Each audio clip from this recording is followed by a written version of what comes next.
ESPN Plus. Live sports. Thousands of live events. ESPN Plus originals. Will take over at the plus 44. Great field position. Not the punt you want if you're Bethune-Cookman, if you're Raymond Woody Jr., but, you know, you're getting those specialists in there. A lot of them first-time action, a little nervous here. But you want your punter to put the ball at least on the other side of the 50. Now Memphis Tigers come out with that offense, great field position, hopefully get some things going. And, of course, you can't expect Seth Hennigan to constantly be, missing. He's missed a couple of times. You can't count on that with Seth Hennigan. A touchdown and a field goal for Memphis on its first two drives. And this one starts from the Bethune-Cookman 44-yard line. Watson next to Hennigan. It's Watson up the middle, and he's stacked up. Bethune's done a good job up front. Just a gain of a yard for Blake Watson. It'll be second down and 9. We talked about Seth Hennigan a lot already. Make that Sutton Smith who was on the carry. How about in his first game of his junior season, Seth Hennigan is already just 16 yards from becoming the 5th Memphis quarterback ever to hit 7,000 in his career. Record breaker, legendary. He's done some great things, and possibly still has another 2 full seasons to go.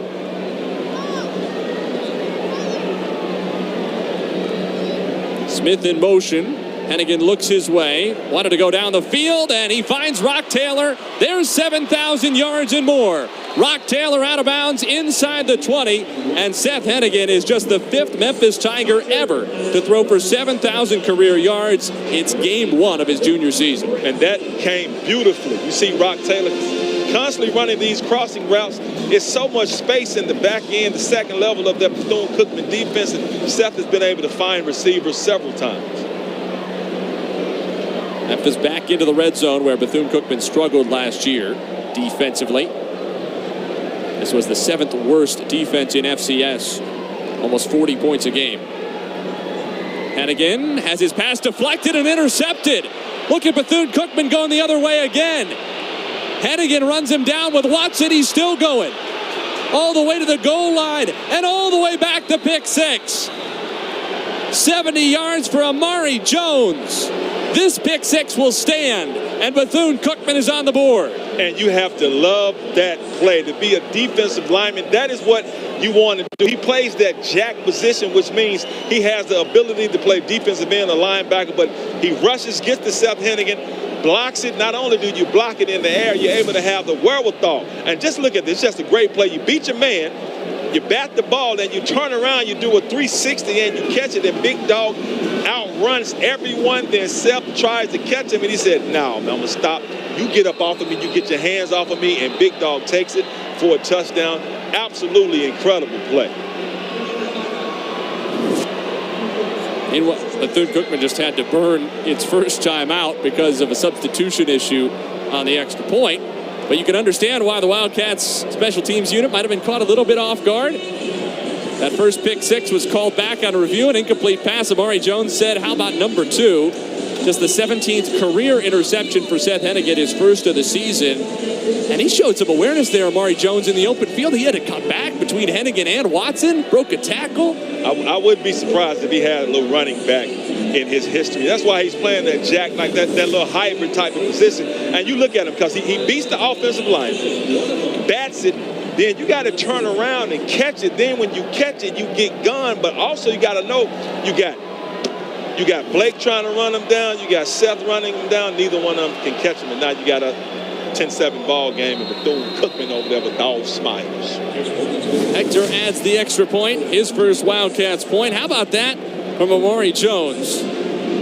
Coast to coast. And no matter what happens for Bethune, the last 3 quarters of this game, that's going to be a highlight to take back to Daytona Beach. It is, Nate. And I can't tell you how impressive that is, man. Because, one, you got to beat the offensive tackle, which is done. Then you want to try to get to the quarterback. He saw he couldn't get to the quarterback, so he thinks quickly, I'm going to deflect the pass or either knock it down. And I'm pretty sure he was thinking he was going to knock it down. But he gets his hand on it, it gets in the air, and this is a highlight of all highlights for his career. And Amari, 6'2", 244 from Ruskin. My man from Ruskin rushed right down the field and got 6 points for his team. And Bethune has to be feeling extremely confident right now because despite not being able to do too much on offense, what's the score right now? My eyes are 10-7. It's just 10-7. So they're right there, man, with their striking distance. Jones, the pride of Lennard High School, had 31 tackles and a sack last year, so he was a contributor for the Wildcats. No interceptions on his resume. That's a new category for Mr. Jones. Hector on to kick it away. He went short, and it was taken by the up man, Anthony Landfear, close to the 30 on the opening kickoff. Same spot. Another fair catch, this time at the 30-yard line, and that's where Memphis will take over. Bethune-Cookman evidently wants no part of the Tigers' returners. Now, if you're Seth Hennigan in that Memphis Tigers offense, how do you respond? How do you respond? How do you come back from something like that? Because there's twice now. You have one touchdown, pick six called back. You give up another one. So now Ryan Silverfield wants to see how this third-year starting quarterback, how is he going to lead his offense back to answer a big play that Bethune-Cookman just put on. Nearly 13 minutes into the season, Memphis has 131 total yards. Bethune-Cookman has just 25.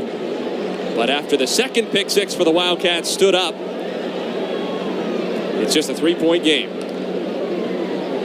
Hennigan gives to Sutton Smith, breaks a tackle, shimmies up the middle, still going across the 40, where he's picked up into the air by Iverson Clement, the grad transfer from Temple, but not before a gain of 12 and a first down for Memphis. And I love that. That's just a very shifty run. Sutton Smith shows his explosiveness. He shows his quick feet. And as a running back, that's what you want to see that a running back has. He has the ability to find a hole, and not only when you find it, be able to get there, but also give him a little bit of that tap and get some positive yardage. And that's exactly what Sutton Smith just did. Landfear in motion.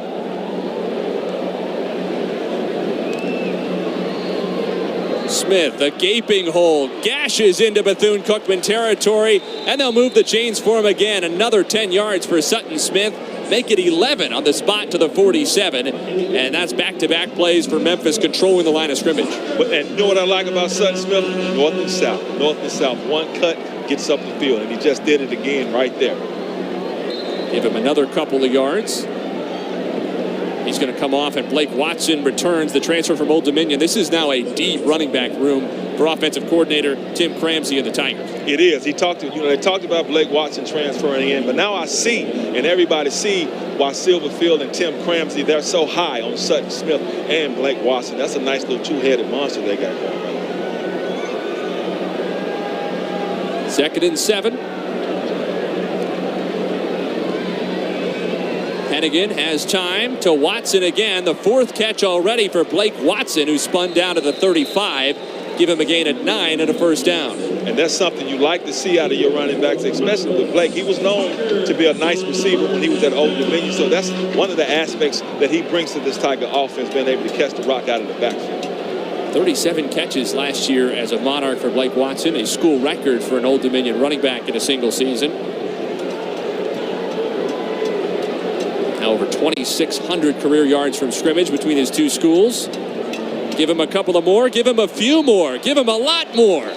Blake Watson, another 10 yards to close out the first quarter, and another Memphis first down. Good. After a Seth Hennigan pick six, the Tigers decided they're going to keep this one on the ground. Why not? Good, strong running, man. Give it to the running back, right? Give it to the running backs, and that's exactly what Memphis is starting to do. Blake Watson with a Tigers debut to remember already, but it's just a 3-point Memphis lead after one.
Memphis up 3 after 1. What's the message from Ryan Silverfield in that huddle, you think, Doc? Well, he's telling his offense, look, we've dominated Bethune-Cookman in every statistical category. Passing the ball, running the ball, total plays and everything. But turnovers. The Tigers have 1 turnover. Bethune-Cookman doesn't have a turnover. And you see what transpires because of just a 10-7 lead.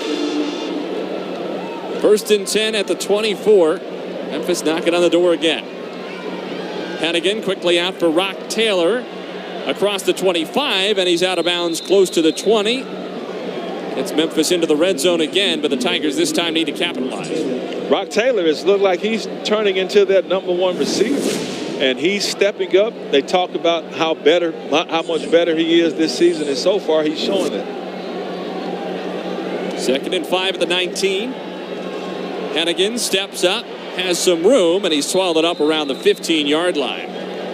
Short gain sets up 3rd down and 2. To your point, though, Rock Taylor already 5 catches, 71 yards. He only caught 20 balls all of last season. Just 20. So that lets you know the work he put in during the offseason, knowing he had a prime opportunity to step up and get some passes thrown his way. So he worked even harder, and it's paying off, and Seth believes in it. More than 75% of Memphis's receptions from last season departed, including the 5 leading receivers for Seth Hennigan, who hit 14 Tigers a year ago. Watson up the middle, picks his way across the 15, and on that second effort, he's close to a 1st down, needed the 14-yard line, and he is going to be right there. I'm going to tell you what I saw, what I like right there. Amari Jones coming up with another huge hit. Now, he just had a pick 6 on the interception, but right there, Amari laying some helmet on the runner, being extremely physical, and that's something that you want. He is awake. 4th down and short. Memphis already converted one earlier through the air to Rock Taylor. Less than a yard to go for the Tigers, who go to the eye for the first time tonight. Watson, the deep back. Watson gets it. Watson has a seam. Watson has a touchdown. You know what? I always love that 21 personnel, man. You bring 2 running backs in there, 1 tight end. You line them up and say, look, we're coming at you. You stop us. And right there, Memphis Tigers come out in that 21 personnel. You get a fullback back there. You get a tailback back there. They lead him, make a hole, and Blake Watson finds the hole, and he gets through it. And you see number 20, you see Sheldon Forrest Jr. getting absolutely destroyed. And you can't ask for a better execution if you're a running back, a better offensive line and fullback blocking. And it's just beautiful, just beautiful. Blake Watson had 5 touchdowns all of last year at Old Dominion. He has 2 in his first quarter and change as a Memphis Tiger. The extra point is up and good. Blake Watson caps off a 9-play, 70-yard Memphis touchdown drive. Tigers back up 10.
Doc, Blake Watson has been all smiles over on that Memphis bench, and why not? A couple of touchdowns already for the transfer from Old Dominion. Well, the way he's been running that rock and the way his offensive linemen have been blocking for him, you'll be all smiles too, Nick. I mean, he's running hard. He's showing some shiftiness. And that's something that the coaches talked about with Blake Watson. They said he's not the quickest, he's not the fastest, but he makes the right decision. He has great vision. But right now, I don't care what kind of vision you had. It was hard to miss that hole that they just made for him. But he's running hard. He's playing extremely well. I think Doc Holliday could have run that one in, huh? At 50, I think younger, you know what I mean? I believe I don't know, man. I don't want to be back out there. We don't need to find it. I'm done. Blake Watson's got you. Yeah, but you should see how I move around now from years of playing. I get the creaking and cracking. Vandenberg puts it in the air again. Dees is going to bring this one back. Fair caught the first two. Now we get a look at the all-SWAC kick returner, and he's brought down inside the 20. Maybe should have gone for another fair catch. And there have been some skirmishes, let's say, after every kickoff. Ryan Silverfield was really hot after the last one. He thought Bethune was getting away with a couple of late shots. And the officials are going to have to get in there and break that up. That kick coverage can get a little feisty. Well, you know what I always say, kickoff return, kick team, that's the most violent play in all of football, because you got these big guys, little guys, whatever, they're running 40, 50 yards down the field full speed and smashing into one another. So a lot of times you get mad. You get a little upset, man. A quarter and change into this one, and Memphis has dominated on total yardage. 69-yard pick six for Amari Jones, the only touchdown for the Wildcats. Walter Simmons III goes to the outside, and it's blown up by Simeon Blair. No chance for Dakari Allen Johnson. He's thrown back for a loss of 3. I don't know if Simeon, I know a lot of times they call plays from the outside and they use the Wi-Fi. I don't know if Simeon has the Wi-Fi signal for Bethune-Cookman, but he read that perfectly. The way he broke on it, I almost picked it off, but he was there. Extremely great reaction time in the way to close and the way to bring him down. Simmons has completed 4 of 5 passes now for a net of 0 yards. 2nd and 13. They're in the backfield again. Simmons keeps it, and he's wrapped up. No gain. 3rd and 13 coming up. At this point, if you were offensive coordinator Joe Garbino in his first game at Bethune, what would you be dialing up to try to get Simmons comfortable? Just keep running. I mean, you know he's not a great passer. Just keep trying to run that option. You know, that quarterback, running back option. Just keep playing to his skills and his strength. And his strength is a running quarterback, so you really can't make him something that he's not. You just got to keep going with what he does best. Simmons looks left, comes back to the right. It's batted down and broken up. Andres Fox, the redshirt senior transfer from Fresno State, got his left hand out there to knock it down. And I love that. That's what you call doing your job. That's what you do. That's what you call not playing hero ball. His job is to contain. That's what he's supposed to be there to do. He tries to turn back around and throw it. That's why he's really not, he's really not throwing too much, because, that Memphis Tigers defense, Matt Barnes, has them dialed in and ready to play. Drake is deep to return for Memphis. The young Australian Max Tulin gets another chance to put it in the air for Bethune. Better punt takes Drake back to the 48. Drake has a little space. Drake reverses field. Kobe Drake inside the 40. Drake down the sideline, and Drake has it all the way down to the Bethune 20-yard line. Those are the kind of plays you want. But I'm going to tell you who helped make that play happen. Brandon Thomas with a great block on the other side, and you got to give Drake credit. He saw it cross all the way across the field, and that's what you want a punt returner to have. When somebody is a punt returner, they got to be able to get the rock and be able to make people miss, but also be able to make decisions and cuts right now, and Drake did that. Great return for the Memphis Tigers, and here they have the ball on 17, 18-yard line, trying to put some more points on it. Here he is again, and I love the fact that he knows you're going back across the field, so you got to put that ball in the right arm, the outside arm. He did that. Tiptoe, we call it tiptoe through tulips down the sideline, and of course he should get up and be happy about that, because that's a big play, and big plays is something the Memphis Tigers really didn't have a lot of last year. 33-yard return for Drake. Seth Hennigan back to work. 1st and 10 of the Bethune 19. Ryan Silverfield's talked about it. Tim Cramsey's talked about it. They want more explosiveness in the Tigers this season. Outside for Sutton Smith. He's one of those explosive guys. Cuts it back, up the middle, inside the 15. Call it a gain of 5 on Smith's second catch in the early going. 15 completions already for Hennigan, though Memphis hasn't stretched the ball down the field a whole lot yet. No, they haven't, but the Tigers are doing exactly what the OC said he wanted to do. He wants to get his playmakers the ball in space, and we've seen a lot of bubble screens, a lot of screens, and that's exactly what he's doing, a lot of crossing routes to get his players the ball, hopefully to make some plays. Smith was hit almost immediately, falls forward for the gain of a yard. Another 3rd down and 4. Bethune has done a pretty good job getting penetration, and certainly the Wildcats have rallied to the football. Yeah, they've had moments. They have some things they can feel good about.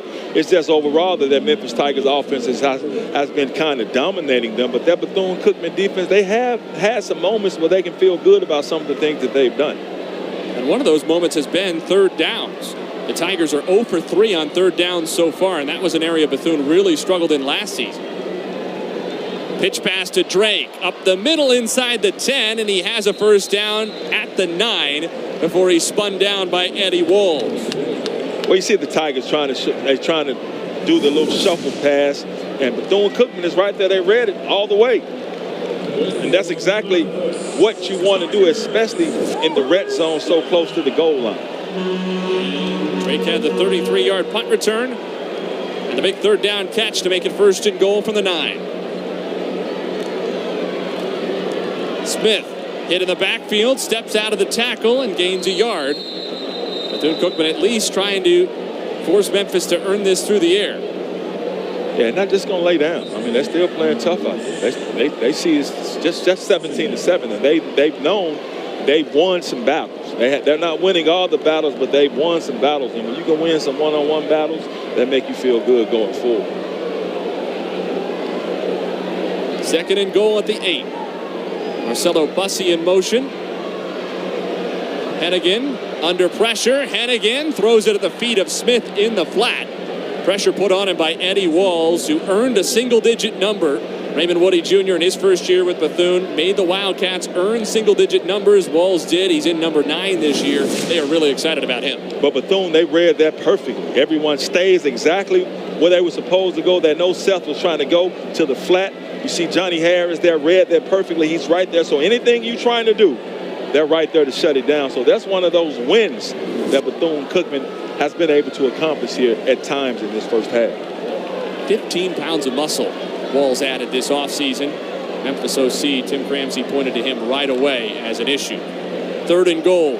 Hennigan over the middle, and it's behind Rock Taylor. Might have been tipped at the line. Seth Hennigan's going to want that one back.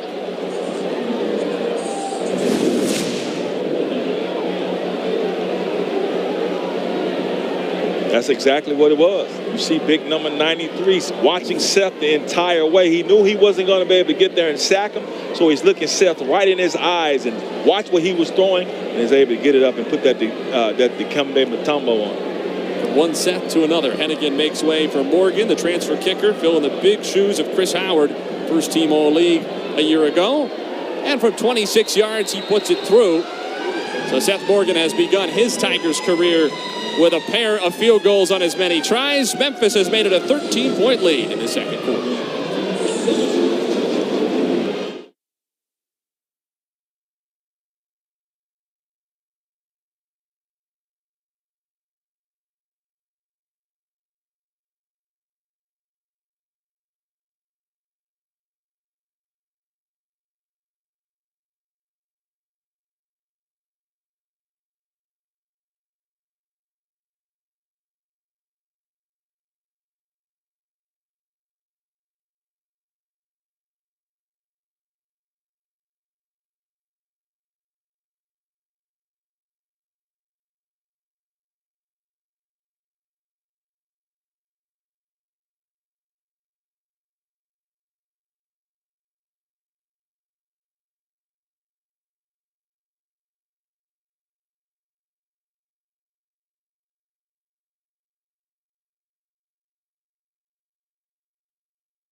first time, though, Doc, considering how Memphis has dominated.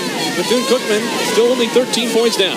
Yeah, I mean, they're right there at 20-7, but when you look at the stats, they don't have anything going on offensively. I mean, none at all. They got the 7 points because they made a great defensive play. But I don't know if you're a coach, Coach Woody, and what do you do with this offense, because right now, 0 passing yards, 23 total yards. I know Walt Simmons is still in there, but there's a reason why those other 2 guys were listed as possible starters. I don't know if you want to make a quarterback change, but you're still right there at 20-7.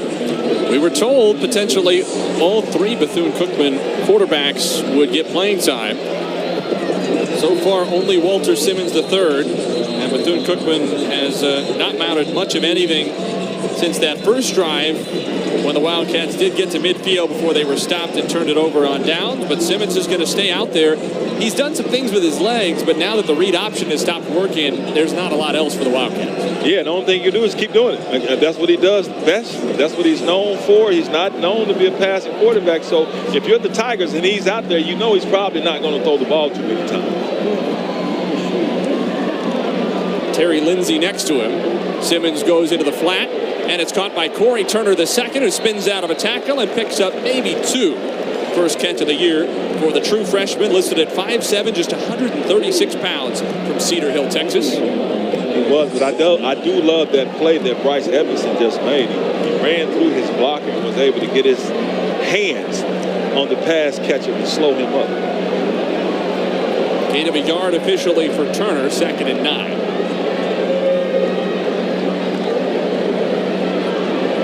Terry Lindsay gets the carry and rides a Tiger as far as the 29, make it the 30, call it a gain of 4. Deviante Spears, the redshirt sophomore transfer from Louisiana Tech, on the stop.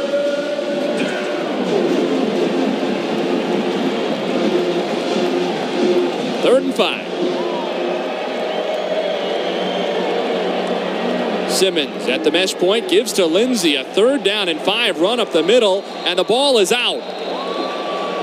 The Tigers have it. A 3rd and 5 run, a conservative call, and still it's a Bethune turnover, and Memphis will take over with outstanding field position again. Andres Fox, who knocked down the pass on the last 3rd down, comes up with the recovery. When you play hard and you do what you're supposed to do, good things happen to you. When you see right there Bethune-Cookman trying to run right at that Memphis Tigers defense, ball comes out. You see my guy Andres there, Mr. Fox. He gets down in the foxhole, jumps on it, gets the turnover. Now the Tigers with very, very good field position, but you got to love what you're seeing by my man, Mr. Fox, right there. He's shown all kinds of cognizant abilities, and he gets the turnover. Of course he gets to wear the turnover.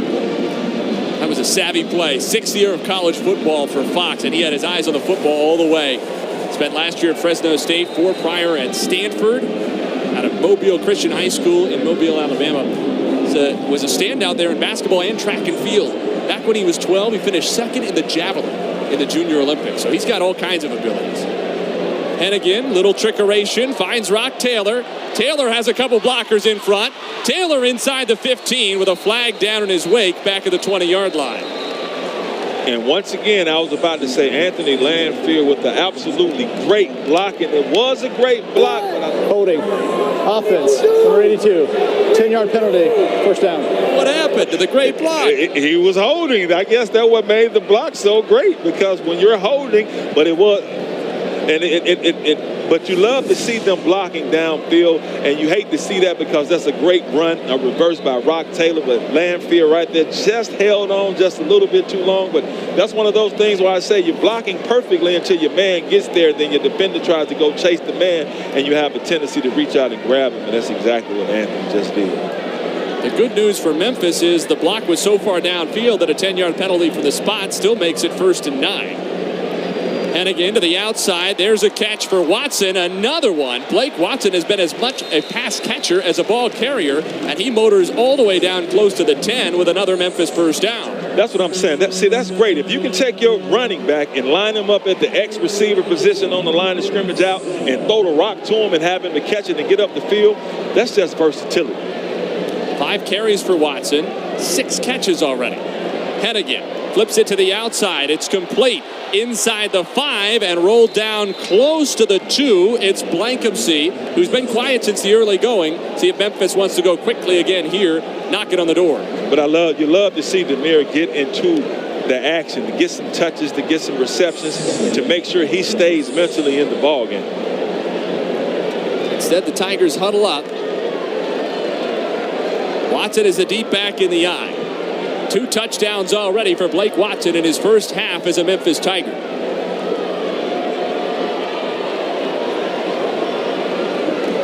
Right side, Watson to the goal line. He is in. Blake Watson, 3 touchdowns in the first half. Welcome to the 9:01. It's a 19-point Tigers lead. Now, the blocking wasn't as great on that touchdown. He actually had to work for it because the last time we saw that power eyes, what I like to call it, that pro-style offense, you have the fullback, you have the tailback. The hole was wide open, but right there, Blake able to get some physicality. He's able to knock heads right at the goal line and run through a couple of defenders and get yet another touchdown. All that physicality. He didn't even come into college as a running back. He was a wide receiver initially at Old Dominion. Spring practice, they needed somebody to step in as a running back in a drill. He said, I'll do it. He's never looked back. And the Tigers, even with a 19-point lead, are going for 2. Demir Blankenship in motion. Hennigan over the middle. It's Landfear with his first career catch, and it's good for 2. Always pay attention to the tight end. Now, Seth hadn't forgotten that he does have a tight end, so you love to see that. You love to see Landfear get kind of rewarded for the great play and the great blocking he has. 3 touchdowns in the first half for Blake Watson and a 3-score Memphis lead.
American fans, don't miss a second of the action this fall on ESPN Plus. You'll have 120-plus men's and women's soccer games, as well as 180-plus volleyball matches to choose from. ESPN Plus is also the home of AAC All Access features, including Mining for Greatness, following Charlotte football all season long. Catch all the action here on ESPN Plus.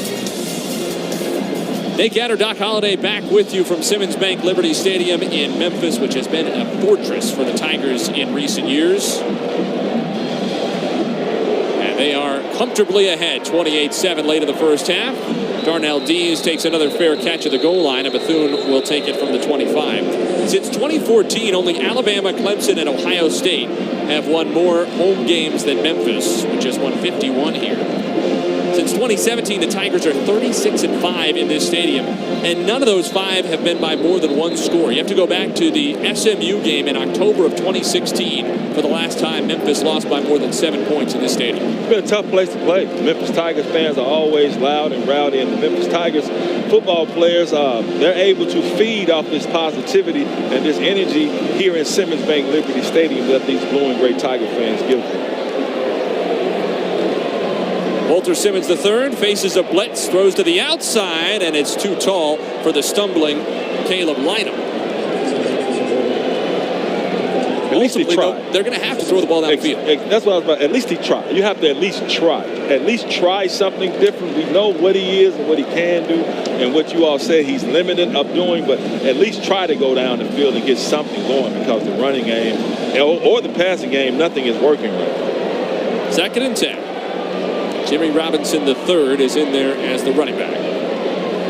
4-man rush this time. Simmons slings it deep to the sideline. It's incomplete. A near miss. And that's the deep ball we've been thinking Bethune was going to try. His target was Jalen Terzado, 6-foot sophomore from Liberty City, Florida, transfer from Western Carolina. And this was actually a beautiful ball. I mean, great placement. You get it over the cornerback, and you get it right in that pocket, in that window before the free safety gets over there. It's actually a beautiful ball. Another 3rd and long, which has been a nightmare for Bethune.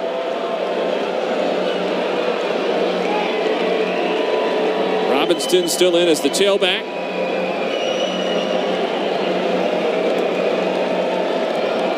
Memphis rushes 4. Allen gets pressure. Simmons pursued, still on his feet and brought down. Memphis finally gets home. Cormonte Hamilton, second on the team with 4.5 sacks last year, has the first. The hometown kid opens his account in 2023. And that's what you call it, being persistent. Cormonte is like, you get away from me once, you're not going to get away from me twice. Showing that motor that he showed at Whitehaven High School, he showed at Ohio State, now coming back home, coming here, playing for the Memphis Tigers and coming with the sack. Kobe Drake is the deep man, coming off a 33-yard punt return on the last Bethune punt that set up Blake Watson's 3rd touchdown of the first half. This is a booming punt. Takes Drake all the way back to the 26, makes Ellington miss, cuts upfield across the 35, and he's ridden down close to the 40. So another good return from Kobe Drake. And Memphis yet again will have good field position. In fact, this is some of the worst the Tigers have had all game. 3-touchdown lead. Memphis looking for more after this.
Well, we got a lot of new faces and a lot of new leagues around college football. Of course, some departures to the Big 12 and a half dozen schools welcomed to the American. Going to be a lot of action, a lot of new faces for these Memphis fans to see here at Simmons Bank Liberty Stadium in years to come. Looking forward to it. Change is good. You got some great schools, some good programs coming in, joining the AAC. Seth Hennigan on first down, goes to the outside for Marcelo Bussi, who is hammered as he crosses the 40, gets to the 43-yard line on a gain of 4. First catch for Bussi, the 6th different Tiger who has snagged a pass from Hennigan. We still haven't seen Toski Dove, the Missouri transfer, but Hennigan, as you talked about, spreading it around. He is, and you talk about Bussi right there, getting that catch. He almost got bust up because he did get the hammer laid on him, but was able to catch the ball and hold on to it. 2nd and 6. Hennigan keeps it, throws over the middle, looking for the aforementioned Dove, just low and out in front of him. Correction, make that number 7, Christian Carter, redshirt junior from Kansas City, transfer from Division II Pittsburgh State, who was the intended receiver. And of course, those 6 Tigers who have caught a pass from Hennigan don't even count Anthony Landfear, whose catch for the 2-point conversion on Memphis's last drive doesn't go as an official reception in the stats. 3rd and 6. 4-man rush. Hennigan well protected. To the outside, it's caught, and there is Toski Dove. His first catch as a Memphis Tiger after 4 years as a Missouri Tiger. Of course, he'll see his former school in St. Louis in a few weeks' time. And I love that route. Just 10, 12 yards up the field, stop route, like a little button hook. I love it. And again, as we mentioned earlier, 5th quarterback in Memphis history to get over 7,000 yards. Closing in on 7,100 now.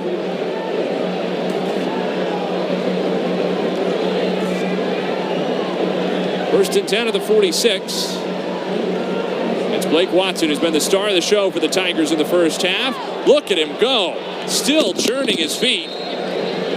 And he got that one all the way down to the 41, a pickup of 5. I think all 5 of those were after contact. And I know Seth and probably that offense, they saw that blitzer coming off the end, and you give the ball to Blake, and Blake pretty much replaced the defender, but the defender's still able to come back and get Blake down, but Blake still picks up some very, very nice yardage.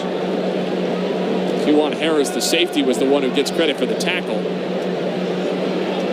Backup tight end Brendan Doyle in motion on 2nd and 5. Hennigan to throw. Hennigan pressure. Throws over the middle. It's tipped and intercepted. 2nd Seth Hennigan interception. It's picked off this time by Tyrone Franklin Jr., the senior from Montgomery, Alabama, who last year did a little bit of everything at Bethune, including attempting 30 passes. And he has his first interception. And that's exactly why defensive backs and cornerbacks, safeties, they do the tip drill. Right there, goes right off the hands. The ball was a little high. It was a little high. Tip drill, that's exactly what you coach them up to do. Always pay attention to the ball. Pay attention to the ball, and comes up with another huge INT. We talked about Eddie Walls earlier. He might have been the one who made that throw go high, hitting Hennigan from the blind side.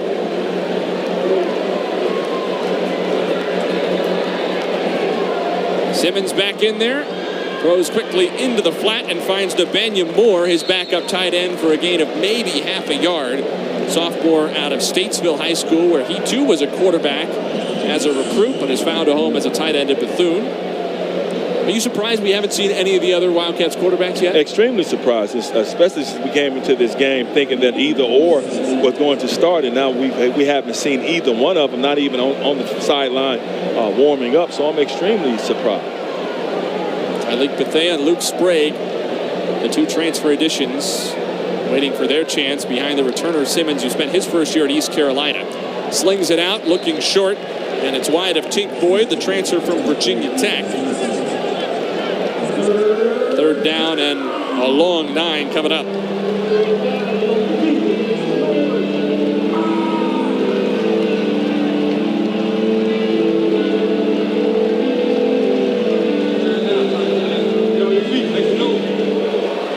Bethune would love a first down, if only not to have to give the ball back to Memphis with 2.5 to go in this second quarter. The Wildcats will start with the football in the second half. They deferred after winning the opening toss.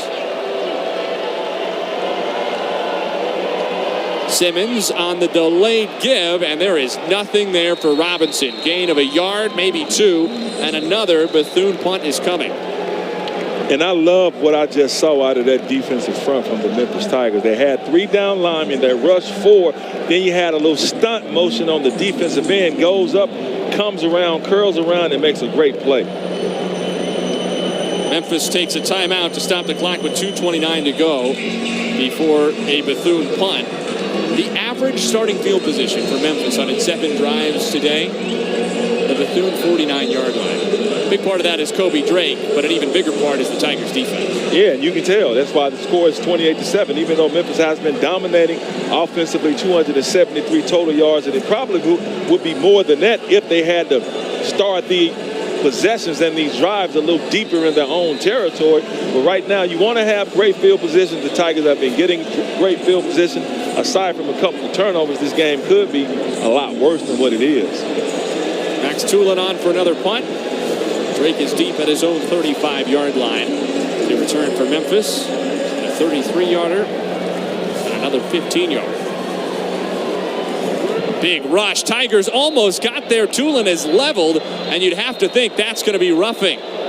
Instead of Memphis taking over with the ball in plus territory on the punt that went out of bounds of the Bethune 48, it's going to be a first down and a 15-yard pickup for the Wildcats. Personal foul. Roughing the kicker. Defense, number 22.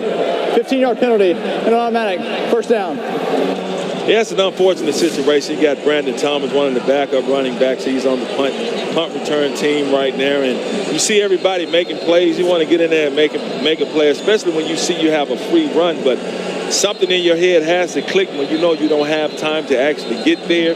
You need to lay off a little bit, especially when your offense hasn't had any problem getting up and down the field and scoring points. That's just the second first down for Bethune tonight.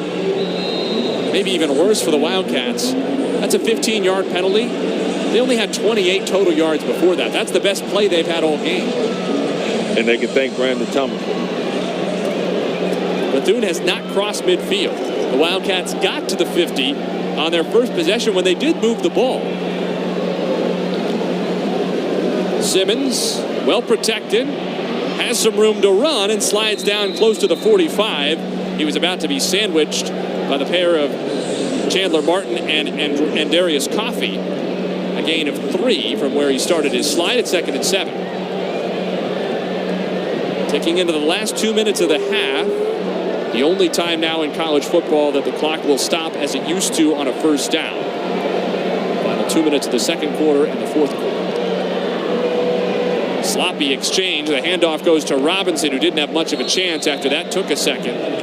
Bobbled snap by Simmons, and it was loose for a second on the exchange. 3rd and 6 coming up. It was. You want to clean that up. They're lucky that didn't turn into a fumble and another turnover for them before this first half is up. But what can you say about this Memphis Tigers defense, though? Matt Barnes really has them playing well. He said he wanted his team, he wanted his defensive unit to play with some grit and to be gritty. So far, they're showing that in this first half.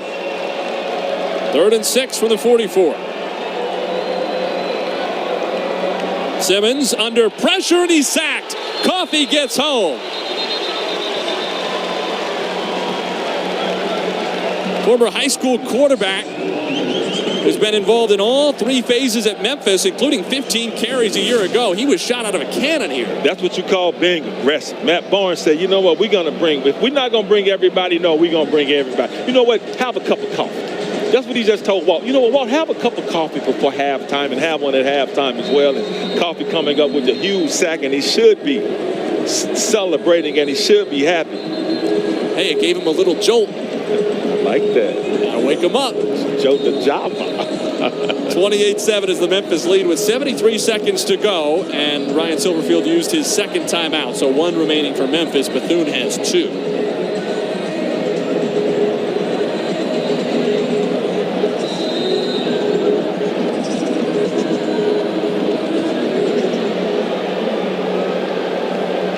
Drake deep for another punt. from Tulane, who was roughed his last time. Memphis more conservative on the rush, and Tulane gets away another really good one. His second straight booming punt, and Drake has to make a fair catch inside the 15. Back around the line of scrimmage, another couple of players were tangled up. The referees have to separate them. So by far the worst starting field position for Memphis after a 49-yard punt with great hang time and no return. How aggressive do you think the Tigers will be here from their own 14-yard line, just 66 seconds and one timeout? Well, I don't know why if it was me, I would come out and throw the ball.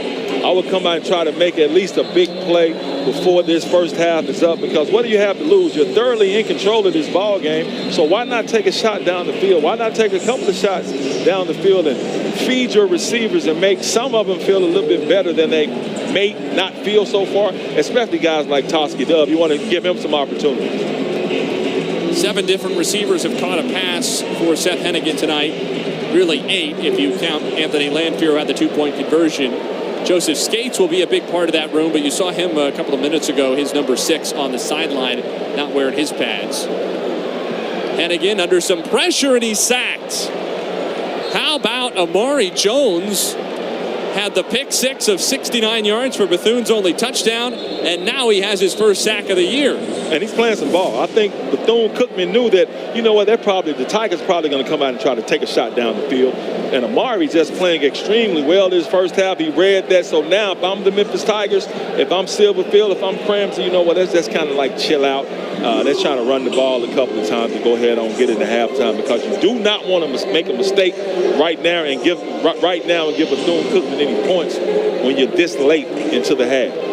And credit to Raymond Woody Jr. here, because he just took that opportunity to use his second timeout. A different man might have been happy to see that clock tick down, think maybe Memphis would run the ball into the line one time, go into the halftime locker room.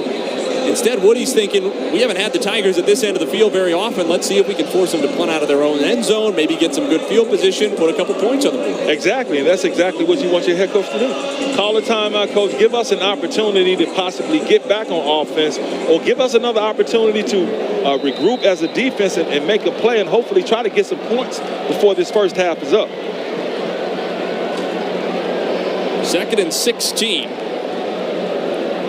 Watson gets it. Watson has a hole. Watson breaks a tackle, and he's still going. A first down for Blake Watson out to the 29-yard line. How about that? A gain of 21, and a timeout as they move the chains. A timeout taken by Memphis. I mean, Blake Watson, he's just extremely impressive. You see him plant that left foot and get up and down the field, get north and south, and not only that, we have Matter here in Memphis, this bus ride. He took him on a ride, took him on a Blake Watson ride. I just love the way Blake is always moving his feet and picking his knees up and getting some tough yardage. A Wildcat down, so we'll see if that timeout goes to Memphis or if it's an official's timeout for the injury.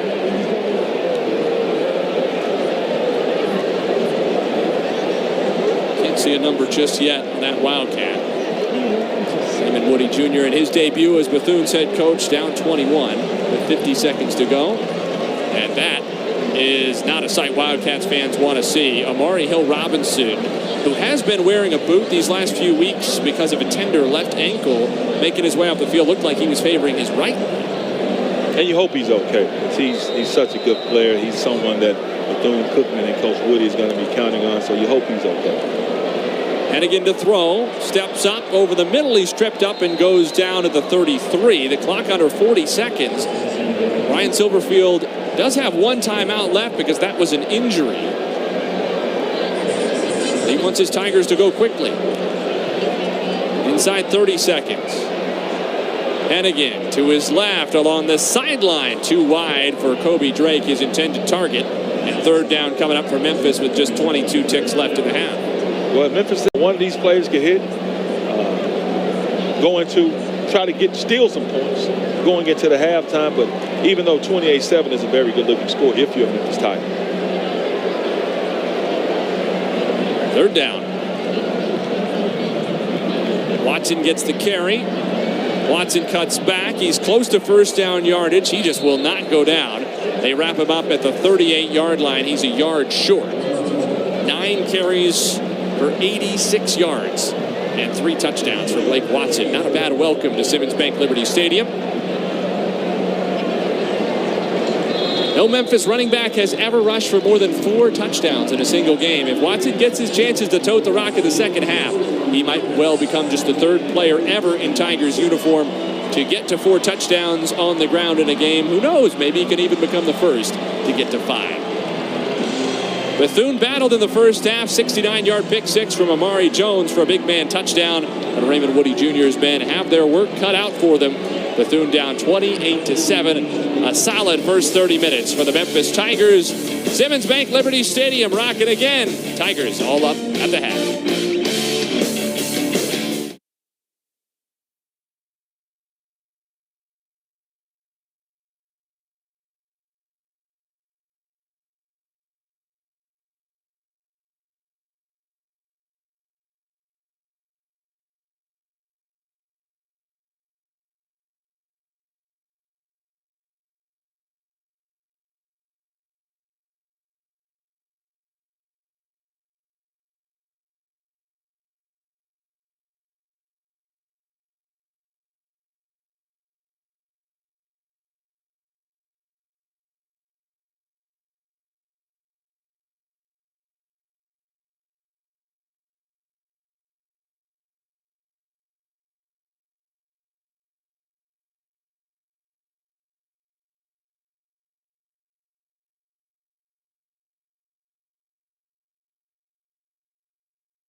Pretty much all Memphis in the first half from Simmons Bank Liberty Stadium in Southwest Tennessee. A 69-yard pick six for Amari Jones and Bethune. But other than that, the Tigers rolling 3 TDs for Blake Watson and a 3-score lead for the hosts at the break.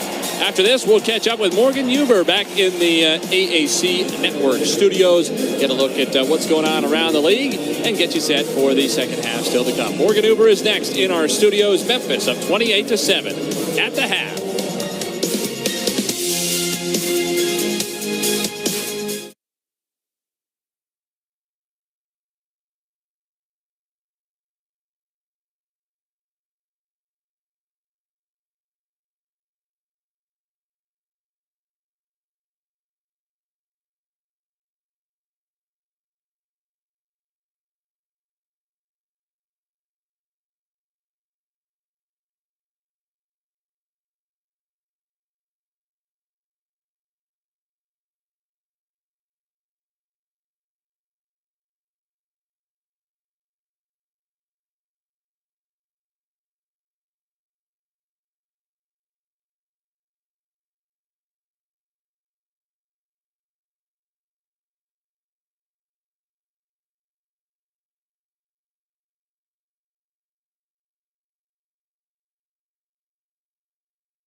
Welcome inside the American Studios. I'm Morgan Uber. A new look and a new era in the American, which is the same for 7 American football programs with head coaches in their first seasons. We asked for their recipes for success in year 1, and one thing is for certain: don't call it a rebuild. Yeah, I'm not going to use that word. They can, and then maybe in their programs is rebuild. For us, it's a remodel. I think the unknown is probably the biggest challenge. I think it comes down to little things. It's a new football team. There is no last year's team. Any chance you have to work with a coach like Niumatalolo, you take as much as you can from him. I think you take the things that you loved about what he did, the things that, as an assistant coach, you think you might want to do slightly different. Every program's a little bit different when you go into it your first year, and I think it's so crucial those first 3 months to kind of figure out what the problems are, and then just to build relationships in the buildings. First thing I said was press pause, take a deep breath. You guys are here. There's a coaching change. I'm here. Maybe let's see if we should work together. First meeting I ever did, I went in there, I said, just because I have a title or I accomplished some stuff does not mean you should trust me. Not a person in this room, not a coach, not a player should trust me. That's earned, and I need to earn your trust. And as I do that, I hope you earn my trust. You got to build those relationships very early and very quickly, and that's hard to do, especially with the transfer portal. When there's a coaching change, I could have gone on the road my first week on the job, and I didn't. I stayed back and I met with as many current players on our roster as I could. It's just so unique nowadays that you really have to engulf yourself within the program and the kiddos. You're constantly communicating with the kids, and sometimes it's anticipating and more positive communication. Even though sometimes you got to correct some problems. There's a constant positive energy with everything that goes on. There's an accountability factor that goes into all of it, but it's a bunch of guys that are trying to do right and trying to get better every single day. Coaches don't win games, players do. And you have to have really good players that are well adjusted, that know you love and care for them. And then you have to prove that. And if you do that, there's no such thing as a rebuild. You can hear more from these 7 new head coaches by watching the entire feature on our YouTube page. And be sure to keep it right here on ESPN Plus, as we've got much more coming up for you right after this.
Memphis up 28-7 at the half from Simmons Bank Liberty Stadium. The Tigers, with the exception of that one pick six, have dominated. 297 yards for Memphis, just 24 for Bethune-Cookman. Been a relaxing evening for Memphis fans out here at the stadium. Not a whole lot to worry about in those first 30 minutes. We're going to look back at the highlights and the stats. We'll hear from Doc Holliday on his thoughts of the first 30 minutes and the 30 still to come when we return. You're watching The American on ESPN+.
(28-7) Memphis lead at the half, and Doc Holliday, the biggest reason for that. Blake Watson, nearly 90 yards and 3 TDs. Blake Watson toting that rock. Blake Watson doing everything he did at Old Dominion, doing it right here in Big Memphis, and he's doing it even bigger. 9 rushes, 75 yards, 3 touches on the ground. And not even this, but this is probably one of the most impressive runs I've seen him do the whole first half, because he had 2 dudes hanging on him, and he said, man, I'm going to drop you and wet you off like wet clothes. Get up off of me. I just love that. Get a look at the numbers from the first half. Safe to say they favor the Tigers. Straight domination, 297 total yards, 116 rushing yards. You got Blake Watson and Sutton Smith combining to give it that 181 passing yards. You see the 2 turnovers from the Tigers, but other than that, straight dominant offensive and defensive first half for the Memphis Tigers. You already know Doc Holliday. I'm Nate Gatter. So glad to have you with us this evening. Watson, the first Memphis Tiger to have 3 rushing touchdowns and a half since a guy named Darrell Henderson. I think things worked out okay for him in the league. And Darrell Henderson used to tote that rock. He was a very explosive running back. So when you come to a new program and come to a new city and you're introducing yourself to new people, you want to put your best foot forward, Nate, and that's exactly what Blake Watson was doing. Seth Hennigan, not a bad first half. He was moving the ball around like we knew he would. 2 interceptions, neither one totally his fault, but not the first 30 minutes he would have won. No, it's not, but the good thing about it is that his team is winning. His team is totally in control, 28-7, turned the ball over a couple of times. You don't want the interceptions on your stat sheet. He has it on his stat sheet, but he would prefer to have that W, and the way it's looking right now, the Memphis Tigers are headed towards that W. Bethune-Cookman's going to get the ball to start this second half. You have to think we're going to see a change at quarterback for the Wildcats at some point, just to switch it up. You would think, but you never know. You may want to stick with Walt Simmons and just let the other 2 guys just hang back, because chances are that Bethune is not going to come back and win this ball game, but we shall see. Ball in the air for Darnell Dees, who takes another fair catch. And Bethune will start from its own 25-yard line. Not much on offense for the Wildcats in the first half. Just 24 total yards, only 2 through the air. But Simmons is going to stay out there. This is a little surprising based on what Raymond Woody Jr. told us, that he was, if anything, expecting to have all 3 guys touch the field. He wanted to see them prove themselves. Maybe what we're finding out is that in the back of his mind, he was thinking he wanted to give Simmons a chance to be the guy, and this is what that looks like. It's either that or our chances of winning this ball game are extremely slim. So let me hold back Tyreek and the other quarterback for the next game. But I don't think that's what he did, but there could be a mode of thinking, because I don't understand right now. Jimmy Robinson III gets the first carry of the second half. Call it a gain of 3 for Robinson. It'll be 2nd down and 7. We did see Jaden Bivens as the starter. He got the first carry for Bethune-Cookman, but that's the only one. Since then, been mostly Robinson, although Bivens went for 8 yards. He's the leading rusher still for the Wildcats, even though he has just 1 of their 15 carries. That says a lot.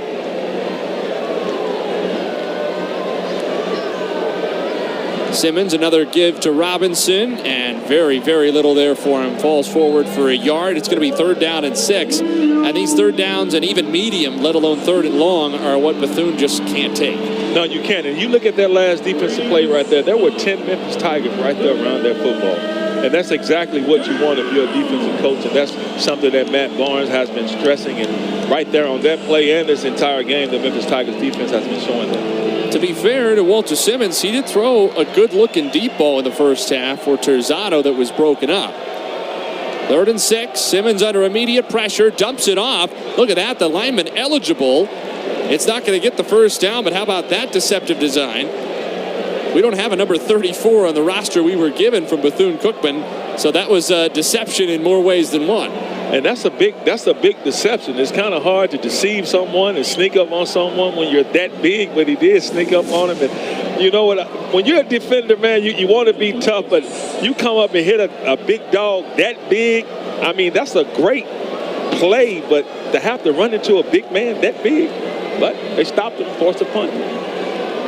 7 yards on 3 plays, but Tula now to punt again for Bethune. Low snap that he mishandled for a moment, and he skewed that punt completely off the side of his foot. That is a short punt. Bethune was at the 32. The referee is still waiting to make the signal. Ryan Silverfield has made up his mind. He says it should be at the 41. The officials are going to put it at the 45. So a punt of just 13 yards for Tulane, who has boomed a couple tonight, but this was not one of them. Yeah, it's just unfortunate right here. The snap is extremely low, and that's tough when you're a punter, because you want everything to be in rhythm. You have a routine. He has to squat down to get it and then get his motion back up, and just a poor punt, but it's just poor execution on the long snapper. So I blame the long snapper more than the punter in that situation. Big cheer at Simmons Bank Liberty Stadium. In part, it's because Seth Hennigan and the Memphis offense are retaking the field for the first time in the second half. In larger part, it's because Penny Hardaway was just up on the video board. 1st and 10 of the 45. Excellent field position yet again for Memphis. To the near side, it's Rock Taylor who has another catch, his 6th already in this game. Just 20 last season. It's safe to say we're seeing what Tim Cramsey promised us. Memphis offensive coordinator who said it's a different Rock Taylor. And it's just nice, just a 10-yard out route. Real simple. DB playing off of him, playing soft coverage, and Seth Hennigan and Rock taking advantage of it. Sets up 2nd and 3. Sutton Smith, the ball carrier. Look at that hole. Sutton Smith untouched inside the 30, and he slips down to the 28. And you got to love that, but I love Jonah Gamble. Jonah, the offensive tackle over there, just making a great block, sealing off that entire side of that Bethune-Cookman defensive line, and just nothing but space and opportunity to run. 9 yards for Smith and a Memphis first down. Hennigan wants straight to come in tight. Smith gets it again. Look at the blocking again. Cuts it back. Jitters inside the 20 and down to the 15. Sutton Smith rips off another one, and the Tigers move the chains again. The only thing about that's a nice run from Sutton Smith, but he did just a little bit too much dancing right there. You want him to be a little bit more decisive right there. I see what he's trying to do, but you have to give credit to that offensive line. They are in total control of that Wildcats defensive line right now. Gains of 9 and 14 for Smith on the last 2 plays. Memphis has run for 139 yards. Here comes some more. Smith inside the 10. Smith slips a tackle to the 5. Smith still fighting inside the 5-yard line. Another 11 yards for Sutton Smith. 1st and goal for Memphis at the 4. And that's an outstanding run right there. Memphis Tigers going with their stretch zone, and that's exactly what happened. And this is the decisiveness I'm talking about with Sutton Smith. He gets the rock, gets outside, and finishes the run extremely hard. And right now, might as well feed him and let him get the touchdown as well. Blake Watson had 3 in the first half. Sutton Smith opens his account in 2023. Do a little dance, young fella. Memphis on the board early to start this second half. That's an impressive drive. That's how you want to come out once you get the ball again in the second half and continue to stay in control. And this game has been out of hand. It's pretty much really out of hand right now. And Sutton Smith making a really, really great cut. Get to the place. Seth Hennigan started with a 7-yard completion to Rock Taylor. The remaining 38 yards, all Sutton Smith, all on the ground. And the extra point tacked on by Morgan. Memphis has made it a 28-point lead just 4 minutes into the second half. Sutton Smith getting in on the act. The Memphis Tigers passing game was the talk coming into this. 4 rushing touchdowns for the Tigers, 154 yards on the ground.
It's all Memphis early in the third quarter. The Tigers added another one out of the half.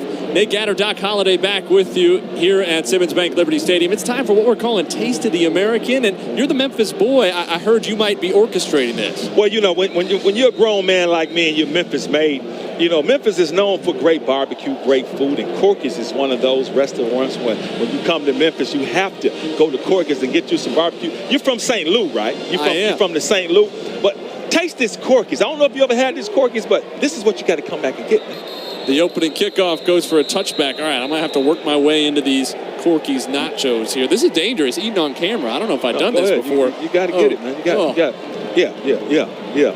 You know when you know it's good, the other person be looking like that. Hey, look like that, man. I'm telling you, that Corky's barbecue, this is a Memphis staple right here. Who wouldn't want a little bit of that? I got the suit on. I don't know if I can go for that bite, but this is not bad, huh? Well, you know what? That you eat those nachos, it's just like the Memphis Tigers telling Bethune, this is not your day. Nacho day, not your day, man. It's not your day, man. This is pretty special. Nacho day, and you gotta tell me what you think. In my hand. All right. They're fantastic.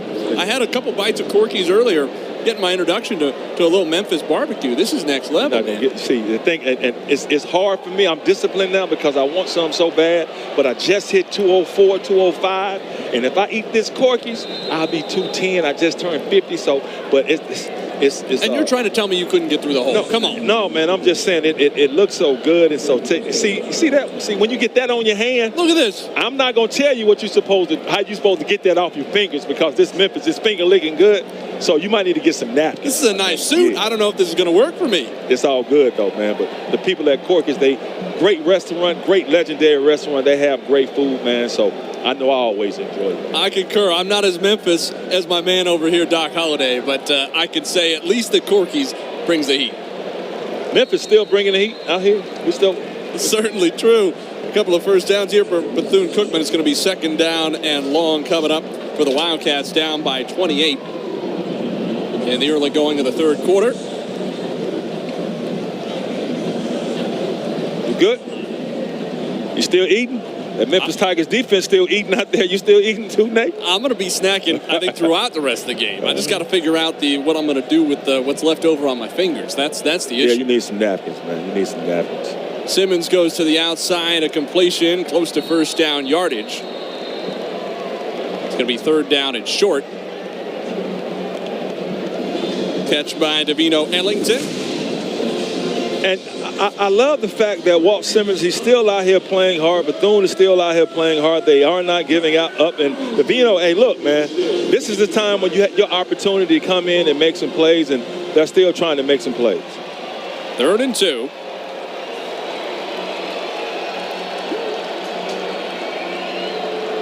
Simmons, hands off. Bivens is stacked up, nowhere to go. That read option worked for Bethune on the first drive, maybe the second. Hasn't worked since. Hey, just told you, barbecue nachos. That Memphis Tigers defense, that's not your day. Barbecue nacho day, Wildcat. That Memphis Tigers, they are really feeling confident and really feeding off this momentum right now. This Tigers defense has been playing tough the entire night, and you like to see, if you're a Memphis Tiger fan, that defense is not letting up at all. Another Tulane punt coming. Drake is back for another Tigers return. Inside his own 20. Tulane's had a couple of great ones, a couple of sloppy ones. That got on the ground again. This time he collects himself. Gave a lot of time for his return or coverage team to get down there, and Drakes takes a fair catch at the 22. We'll step aside. Memphis up 35-7. Finally a break. I can get into this Corky's.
look at some scores from around the American Conference. Really not a lot of surprises.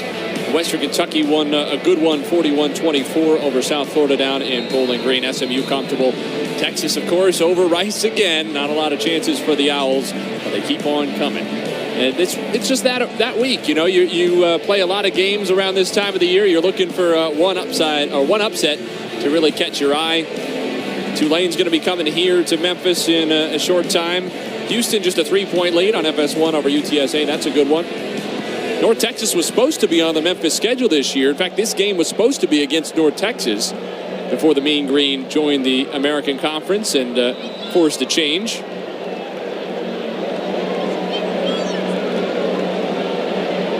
And again on the give to Watson, his first carry of the second half, and that was not how he wanted it to go.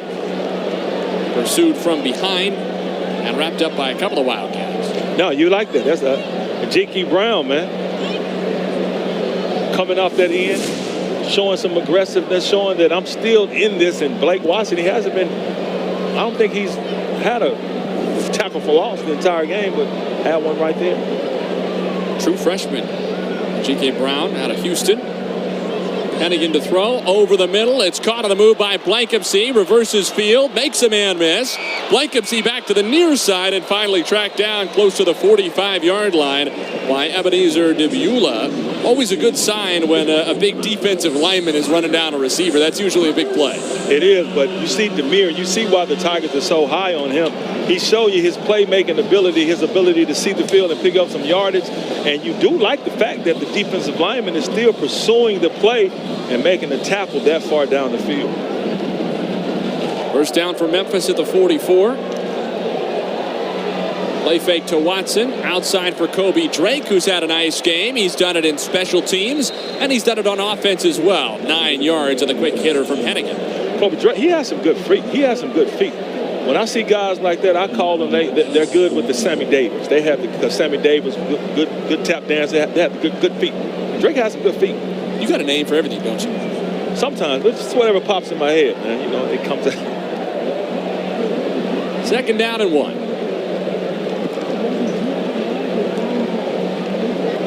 Hennigan off play action again. Blankensee streaking wide open down the middle.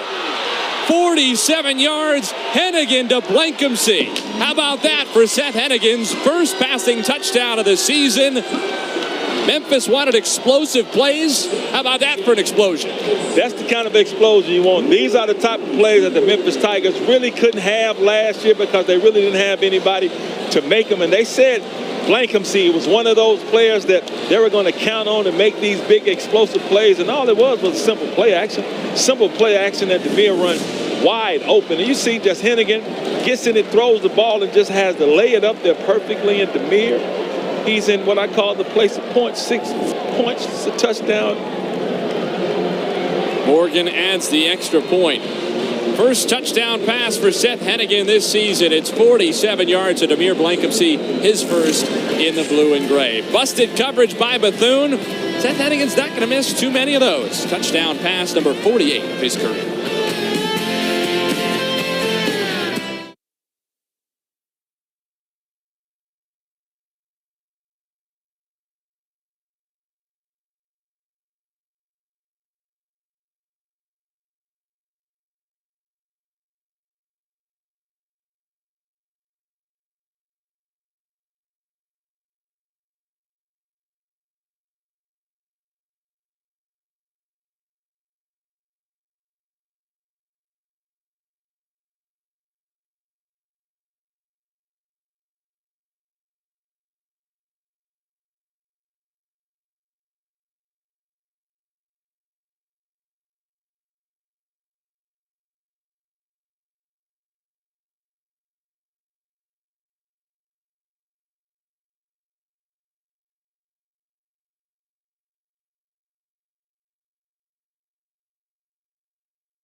6:27 left in the third quarter. Memphis has already added 2 touchdowns since the half to make it a 35-point lead.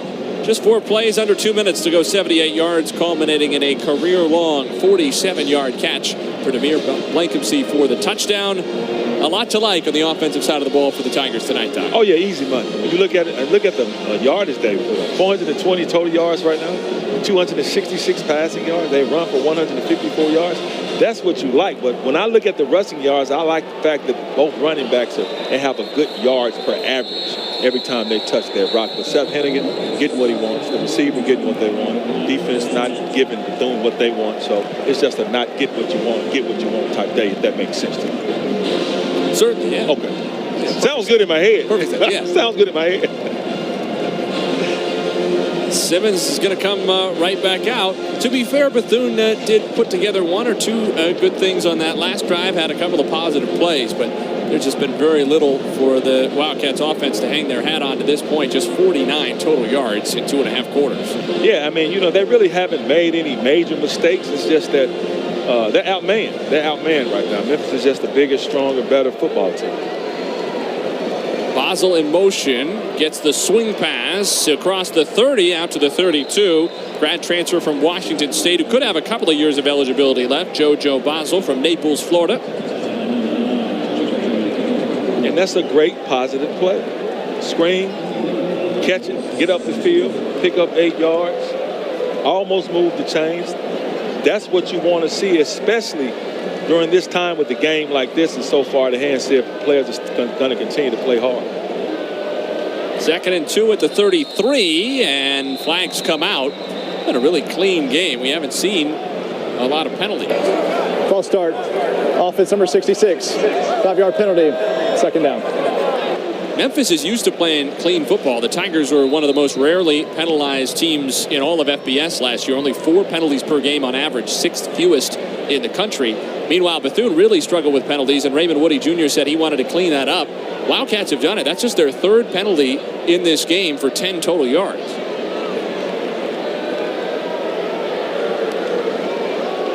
Simmons under immediate pressure from Coffey, and he throws that one to the feet of Basel, incomplete. So after an 8-yard swing pass on 1st down, the Wildcats are nonetheless looking at 3rd and 7. Matt Barnes not taking anything for granted. He's continuing to bring the heat, continuing to bring the pressure, sending Coffey on another blitz right there. Almost got there, but he did force Walt Simmons to get that ball out of his hand before he wanted to release it and get incompletion. Just saw a shot of 22 in blue a moment ago. Jalen Allen, captain on this defense, 6-year from Humboldt, Texas, who led the team with 5 sacks a year ago. He's been quiet so far tonight. Wonder if this would be a moment for him to pin his ears back on 3rd and 7. Simmons gets it off. Well protected, throws, and there was nothing there. He was trying to go to Amari Stewart on the slant, who was locked up by Julian Barnett, redshirt senior from Detroit, in his 3rd season now as a Tiger. He was limited last year by injury. This is great coverage. And these cornerbacks have been playing some outstanding coverage and outstanding football tonight. Barnett getting in there. I mean, he's right. He ran the route with the receiver, and he possibly could have picked it off, but you can't cover a receiver better than what Barnett just did. So even after 8 yards on 1st down, Bethune is going to have to punt it again. Just 3 first downs in this game for the Wildcats. 22 for Memphis. Good snap for Tulane this time. Gets away a nice punt. Wobbling spiral. Drake takes a fair catch at the 33.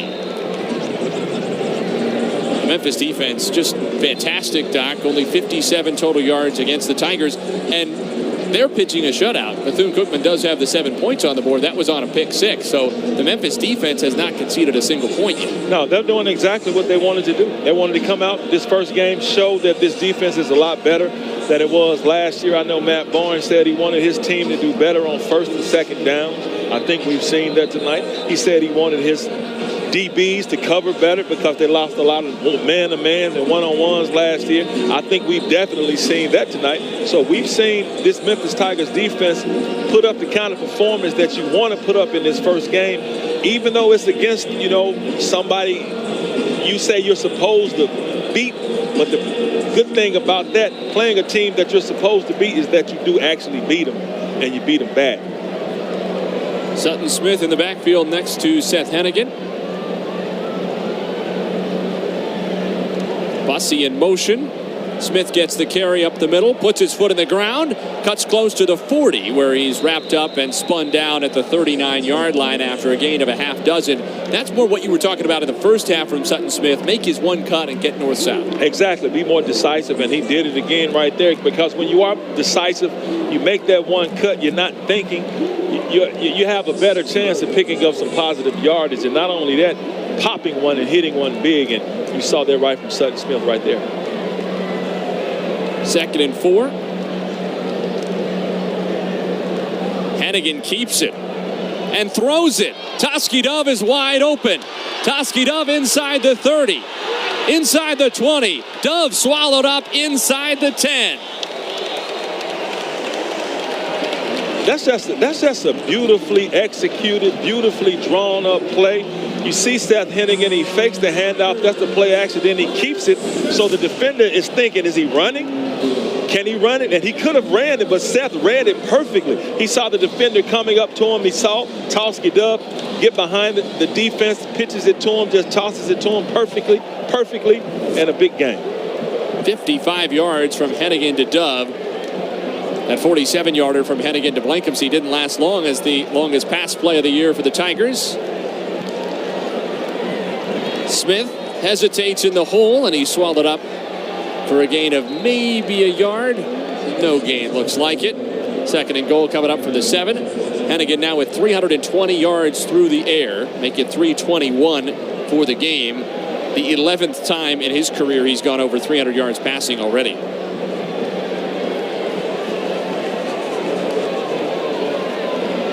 To the near side, and an easy walk-in touchdown.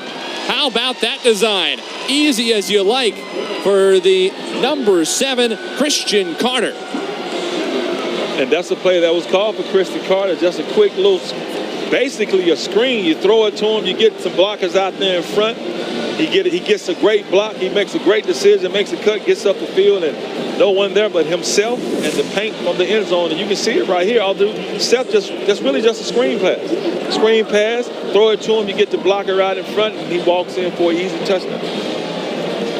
Second time Carter's been involved in the passing game tonight. He's a little buried on the depth chart, not on the Tigers too deep, but with no Joseph Skates tonight, getting a chance to shine and making the most of it.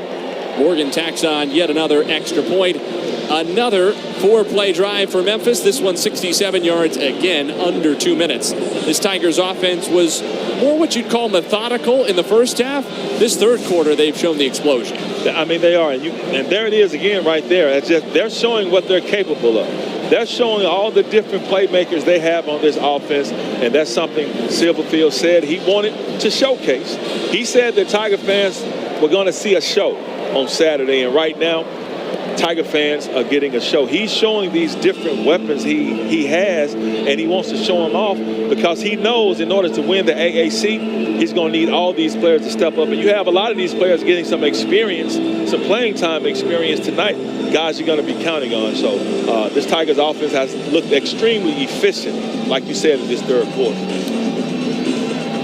Ryan Silverfield's Tigers went 3-5 in the American a year ago. That 4-game losing streak from October into November really cost them. But they were only blown out in one game all season. That was the opener at Mississippi State. 3 of those American losses to Houston, SMU, and East Carolina were by a total of 6 points. So you could have swung the season and bet 10-3. And that's part of the reason Memphis was picked 4th in the American this year with a first place vote behind the favorites Tulane, UTSA, and SMU. How do you feel at this point? Not sure how much you take away from this game that changes your preseason perception one way or the other. But how do you feel at this stage about the Tigers' chances of contending for an American title this year? Oh, they have a chance because last year, even though they finished 7-6, they did go to the first responder Serve Pro Bowl and dominate Utah State. And some of the games they lost last year, the Tigers they didn't finish strong. They were in control and they lost a lot of those games late. So they have a real good chance, especially with the new look AAC, to end up as champions. Jaden Bivens back in there next to Walter Simmons III. Simmons to the air, slings it all the way to the outside where it's pulled in by Ellington down the sideline close to midfield. He nearly put his knee on the ground as he made the catch. But instead, Ellington goes to the 48 for a pickup of 23. Bethune is still playing, man. And right now, when you have a new coach, first-year head coach Raymond Woody Jr., you have a lot of new players. He wants to see, are you going to continue to play the entire 60 minutes, even though you're facing adversity, even though this game is out of hand? Because he's going to go back and watch game film, and they're all going to watch together, and he's going to point you out if you're out there being lackadaisical. There's going to be a review here. Nate Black, our referee, was buzzed by the replay official to check if Ellington's knee was down. As it stands, 23 yards on that play. Before that snap, Bethune had only 13 passing yards for the entire game. Almost tripled their prior output through the air. But this might be coming back to somewhere close to the 30-yard line, and maybe a gain of only 5 or 6 if Ellington's knee did in fact touch the ground. And if this does come back, if you're Bethune-Cookman, because they pretty much lost every challenge review tonight, Memphis Tigers pretty much won it. But even if it does come back, I just like the fact that those young men, those young Royals out there for Bethune-Cookman, they're still putting forth an effort. They're still playing hard. They're still trying to do something, because in their heads, I've been a player out there. You don't think the game is out of hand, even though it's out of hand, but you're not thinking that you don't have a chance to come back and win this ball game.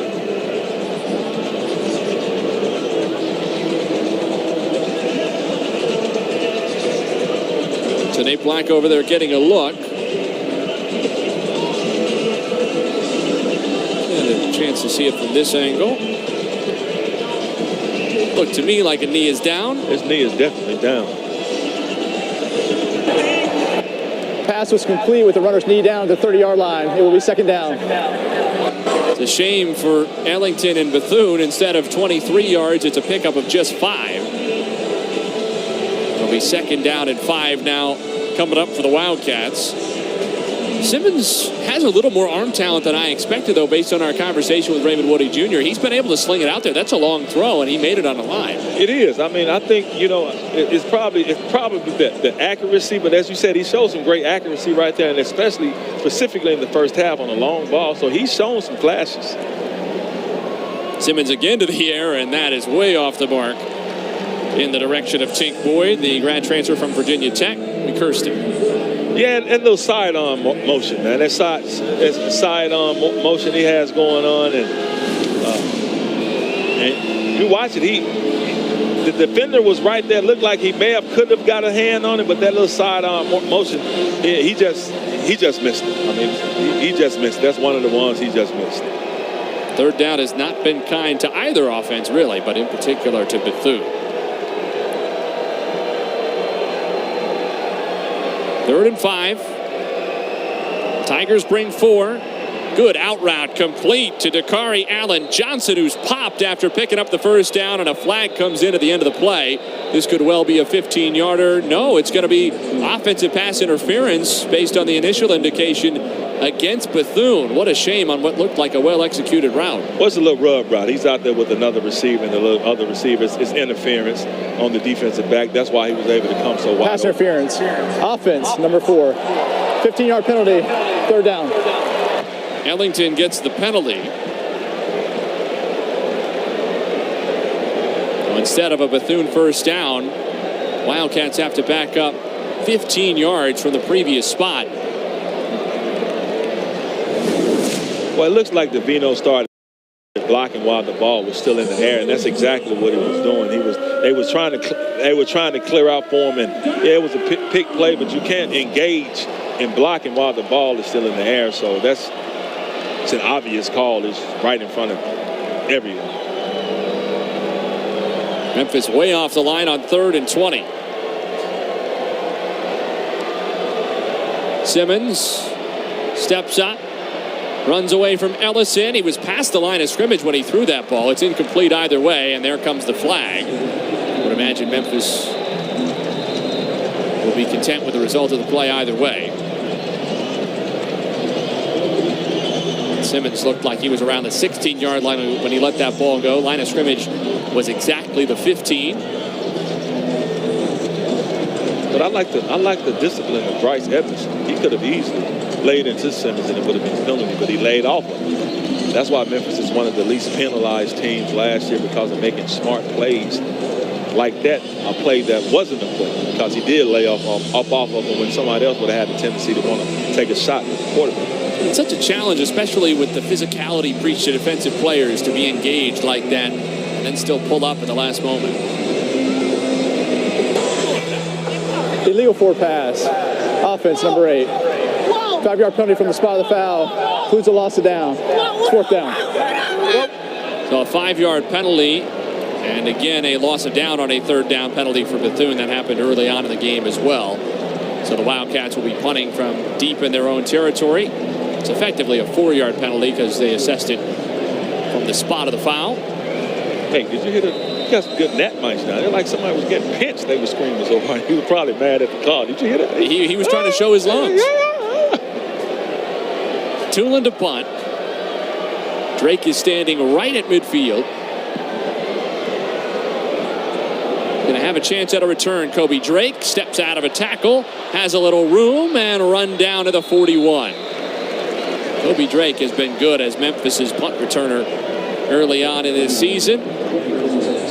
40-yard punt, 10 yards on the return. And Memphis takes back over with $1:58 to go in the 3rd quarter. You'd think we're getting to the last possession or two for the ones on offense. Yeah, but if you're the ones, you know what? We want all the time to get all the stats we can possibly get, but I can see that probably Hennigan and the ones will probably go another series or two, then you kind of pull them, especially after you get into the 4th quarter, get around that 11, 12-minute mark. There's no need to play them any further because this game is in hand. The 6th time tonight Memphis has started at midfield or better. Sutton Smith, the ball carrier, reverses field, has some room. Past Hill Robinson, down the sideline, and out of bounds at the 25 after a gain of 16. That's something you can't coach. That's straight vision. Straight vision. We talk about the decisiveness, and once again, Sutton Smith plant with the left.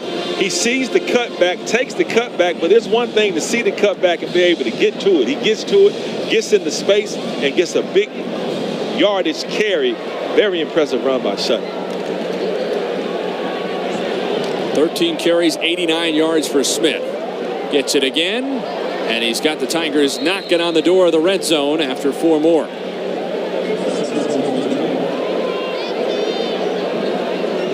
Sutton getting this work in the 3rd quarter, but you know, Blake is probably sitting there like, man, look, I can almost got 100 yards too, but Sutton is just 11 yards. Yeah, I wonder if they get down close, if they'll give Blake Watson a chance to tie a program record, sitting on 3 rushing touchdowns for the first half. Smith has added 1 already here in the 2nd. 3-star out of George Walton High School, had offers from Nebraska and Louisville, among others. Chose Memphis. Ryan Silverfield's been very high on him this year. Praised him consistently this summer. And you can see Smith can do it different ways. Showing a little bit of north-south in addition to that vision and ability to bounce it outside. It's going to be 3rd down and a yard. I saw something right there, though. Even though Sutton Smith is continuing to run that rock, Marcelo Bussey, the receiver out there, blocking. I mean, staying on his man, blocking and blocking hard. That's how you get big plays and get big runs, when your receivers on the outside block downfield. And the receivers for the Memphis Tigers continue to block downfield. Memphis does not have to snap it again in this 3rd quarter. Tigers will anyway. Right up the middle for a 1st down. Memphis moves the chains on the first carry of the night for Ketravion Hargrove. Deep on that running back depth chart, but we've talked about how deep the Memphis running back room is all of a sudden with the addition of Blake Watson, the maturation of Sutton Smith. And the Tigers have dominated this game on the ground and through the air. 512 yards in 3 quarters.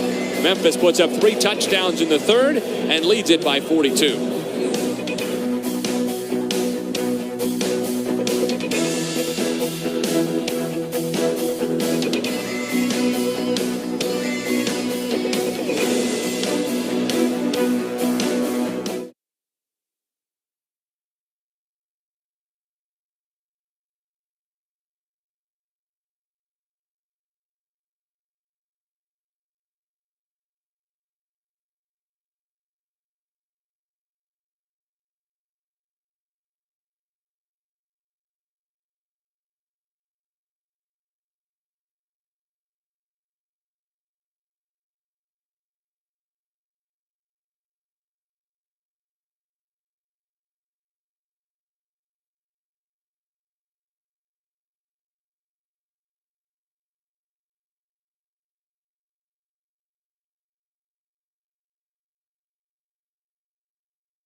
Next Saturday, an exciting slate of AAC football action for you. 24th ranked Tulane at home against number 22 Ole Miss out of the SEC. 3:30 Eastern on ESPN2 and the app. Texas State and UTSA also at 3:30 Eastern over on ESPN+. Then at 6 Eastern, SMU heads north to Norman to tangle with 20th ranked Oklahoma on ESPN+. Start of the fourth quarter here in Memphis, where the hometown Tigers lead at 49-7 and could yet add on. First and 10 at the 14. Handoff to the outside, and a flag is down. That'll negate a short gain. That would have been for Katravian Hargrove. Offense number 66. 10-yard penalty. First down. Hargrove getting his first chances now. Doesn't look like Blake Watson's going to get a shot at TD number 4. And he should. You can't be box score Watson. And you look right here, and just a little zone, trying to get around, and 66. Yeah, you're holding. Yeah, hold on. That's a left tackle, Mykylan Pounders, redshirt sophomore out of Mississippi. Hands on the hip. A lot of times I'm a little winded. Holding means a lot of times I'm a little winded. But he's been putting in work all night. First and 20 now for the Tigers. Back to the 24. Hennigan to the flat. High for Carter and incomplete. Coverage by Iverson Clement, grad transfer, who's back in Florida, where he started his college career as a Gators running back before moving on to Temple, where he made the switch to DB. Look at the hit here on Carter. Still laying the wood, but I was wondering if the Tigers were a little discouraged because the scoreboard said it was first and 72. They would have had to go through the end zone and end up on Southern somewhere to get a first down. Yeah, that's going to be tough. Sutton Smith, but he's brought down by Joshua Thornhill, redshirt sophomore from Liberty Township, Ohio, after a scamper down to the 11 for 14 yards. A lot to like from Sutton Smith in this second half. A whole lot to like. And Sutton Smith, once again, he finds the space, he gets to the space, just got a shoestring tackle. If not, he probably would have had another touchdown. But I can't give enough credit to this Memphis Tigers offensive line. They have really stepped up and shown their dominance. 111 yards on the ground now for Smith. 3rd and 7. Hennigan to the air. Toski Dove knocked out of bounds with a first down. Needed 7, got 7. It's a veteran route. That's a dance route. I mean, that's what you call chemistry. That's what having a dance partner. We know we need 7 yards. That's a 5 to 7 yard out. They do it all the time. They did it in rhythm and on timing, and you can see that they probably work on that route and work on that a lot because it happens so fluid. Denton, Texas connection as well between those two. Dove in his 6th season of college football now, caught 86 passes at Missouri, including 3 touchdowns, all in big games. LSU, Tennessee, South Carolina. Carter in motion, handoff to Smith, hit at the line of scrimmage and fights forward for a gain of a yard. 2nd and goal coming up. Thornhill, who had the tackle on that big Smith run a couple of plays ago, got the initial penetration. And I love that. I love that physicality. He is not giving up. He's showing you, Sutton, if you want to get in this end zone, I'm going to make you earn it. I'm going to make you earn it. I'm going to also make you get in that ice tub tomorrow. I love that hit right there. That is what you go to the film room and you watch and you say, look, coach, I need some more time. I'm still playing hard. I'm putting my helmet down and I'm laying the wood. Smith again. The I formation has worked for Memphis tonight. 5 rushing touchdowns for the Tigers. 3 for Watson in the first half, 2 for Smith in the second half. And the Tigers have put 55 and counting on Bethune. Yeah, Sutton Smith, he's a different type of running back. And I love his elusiveness. I love how shifty he is. But most of all, I love his vision. Now, Blake Watson has great vision as well. But the way Sutton Smith is getting now, this was kind of designed to go outside. But the linebacker doing his job, he takes the outside away, forces Sutton Smith to cut up field. He cuts up field, gets into the end zone, and here we are, 55, 50, 67, and Sutton Smith is over 100 yards rushing and a couple of touchdowns, so he's feeling good. Seth Morgan adds the extra point, his 7th of the night, make it 75 converted in a row for Morgan. All Watson in the first, all Smith in the second, all Tigers tonight.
The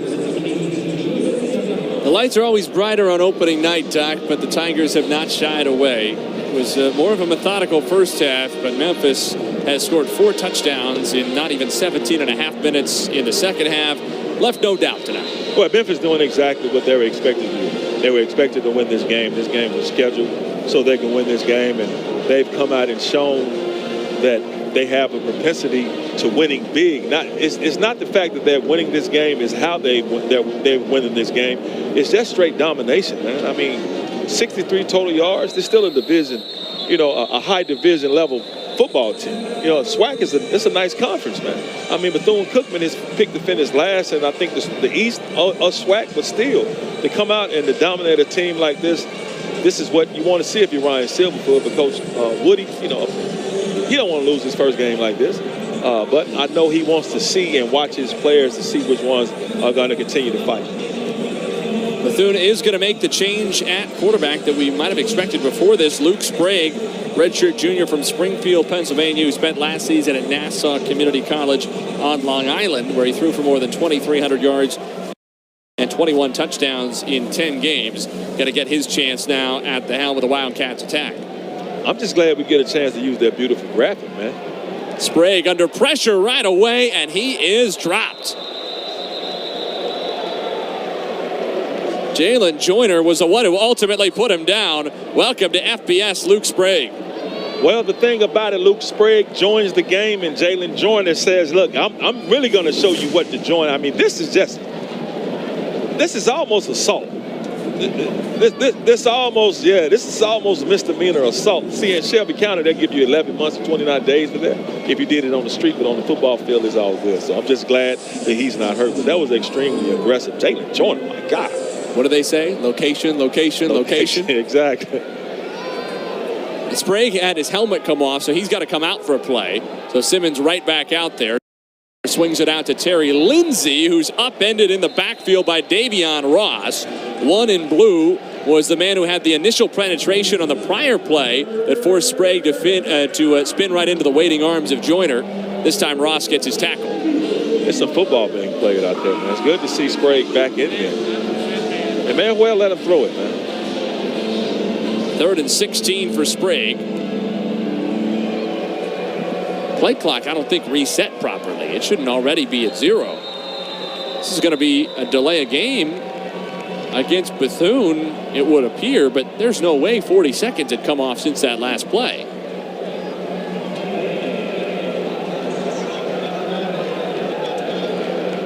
All right, back them up 5. That kind of night for the Cats. Well, referees probably ready to go as well. I mean, time flies when you're having fun, but Bethune isn't having fun, but time is flying for the Tigers. So Bethune will be taking on Savannah State next Saturday, back at home, 4 o'clock Eastern. Now 3rd and 21 for Sprague. Goes out to Corey Turner, make that the formerly targeted on the deep ball, Jalen Terzado, but not a lot for him. And another Bethune punt coming inside 11 minutes to play in this one. Meanwhile, for Memphis, Doc, an interesting game coming up in week 2, going on the road to play Arkansas State. Sort of a regional rival, if you will, an Arkansas State team that just got hammered 73-0 in Norman, Oklahoma today. They're feeling a little desperate after just 3 wins. The heat's turning up on Butch Jones down there. Yeah, but normally when Memphis and Arkansas State play each other in football, there used to be a rivalry back when I was here in the early 90s, and Memphis used to dominate Arkansas State, but it is a regional rivalry like you talked about, and Memphis normally really never goes over to Jonesboro, but they're making a trip over there to ASU, and of course ASU not going to be happy with how they lost today.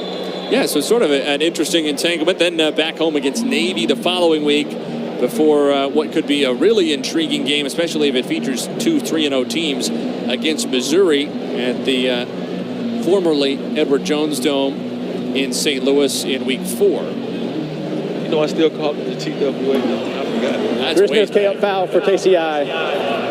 Good catch interference. The player was blocked into the return. First down. And they'll say that the Bethune coverage man was blocked into Drake. No flag against Bethune. Memphis takes over at its own 39 for this.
A look at the preseason poll in a very interesting 14-team American Conference with the additions we showed you earlier from Conference USA. Memphis picked to finish fourth, just behind that group of Tulane, UTSA, and SMU that picked up most of the first-place votes. Based on what we've seen tonight, to the extent it changes preseason expectations, which is probably not a whole lot, no reason to think that, especially if the Tigers keep protecting this building the way they have and finish games a little bit better, that they couldn't make a push for that top spot. No, they should make a push for that top spot. You see Tulane, the defending AAC champions, University of Texas San Antonio coming into the conference, two-time Conference USA champions, and SMU is right there. But all those teams are right there. You don't see one team that's that much better than the next. So it should be a very competitive AAC this year. As we expected, time for Memphis to start going deeper down the depth chart. That means a chance to look at Tevin Carter, redshirt freshman from here in Memphis. Highest-ranked quarterback recruit to ever commit to Memphis out of high school.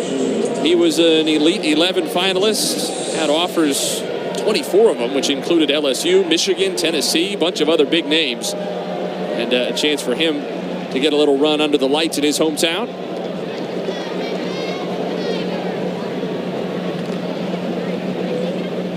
Hargrove on the carry. Not a lot there on the right side, no gain. Third down and medium coming up, and a little more extracurricular was going on the far side. And Nate, going back to Tevin has a strong arm, man. He doesn't really like to scramble a lot. He's a nice little pocket passer, but he has a strong arm and he has some accuracy, and he could have easily gone anywhere. So a lot of Memphis Tiger fans and Memphians have a lot of love for Tevin because he stayed home. And not only that, he knows he's playing behind Seth Hennigan, but he hadn't jumped into the transfer portal. He's staying here in Memphis and playing it out and being loyal, and a lot of Tiger fans like that, and you love to see him get an opportunity. To the outside, high for Carter and incomplete. Good work again by Joshua Thornhill. We've called his name a number of times on the back end of this Bethune defense in the second half to break that play up. He's fired up too, and he should. He should be, but you see Tevin Carter, going back to Tevin, he throws a nice ball. You can see the velocity he had. Probably need to take a little bit off of it. It was a little high, but he throws a nice ball, and he has a nice, great, fluid throwing motion, and that says a lot of how his high school coach and his coaches coached him, and the coaches here at Memphis. He only threw that incomplete pass because he knew it would stop the clock right on 9:01. That was a shout out to the rest of the 9:01. One Memphian to all the rest in the house tonight.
Seth Hennigan, over 300 yards again tonight. His evening is finished. A very good second half. Sort of unlucky to have those 2 interceptions on his resume, but he showed some mental toughness, bounced back really nicely in second half. He did, and I'm glad to see him smiling, because for a minute he wasn't smiling there. But when you put up these kind of numbers and you have this kind of offensive efficiency and dominance, put a smile on your face. Seth Hennigan, he gave Bethune-Cookman a fifth to Hennigan. He's been playing well. He's given them a fifth to Hennigan. And he got a dub. Sprague has it knocked down by Hamilton. You know, Seth was used to a lot of winning when he got here to Memphis. You get a second look at Hamilton, who was all over this, hit him just about between the 1 and the 2. In high school, he played for his dad, Dave, at Denton Ryan, 44-2 over 3 starting seasons, won the state title his senior year. And that's sort of the message that you've been getting around this Memphis program is Seth's done a lot of good things. Great to put up the numbers that he has. Sprague goes to the outside for Stewart, who is leveled across the 30 by Williams. Flag comes down. Pickup of 20 as it stands. Looks like they're going to add 15 onto that for the hit by Joel Williams. But that's a beautiful ball. I mean, I love the way Sprague just placed that ball and put it right in that pocket, put it right in that hole, and you have 2-8. Omari Stewart caught it and got nailed, but he caught it and held on to it. But going back to Seth, well, he's just a winner. He's just a winner. He's won high school. You know, you're a coach's son. You're a quarterback. You better be good fundamentally. He's that. You better be smart, know the playbook, and know the plays. He's that, and that a lot of times that equals to success. See what Nate Black has to say. Personal foul, targeting, defense, number 13. The previous play is under further review. So we'll get a look at this. Of course, since it's in the 4th quarter, Williams would be disqualified for the remainder of this game and then be suspended for the first half next week. Certainly the force of that is to Stewart's head. This is the kind of hit they're trying to take out of the game. Yeah, and it's unfortunate because he is helpless right there. He is a defenseless receiver, and the game is out of hand, but you still want your defenders to be aggressive. You still want them to make plays, but you still want them to make smart plays.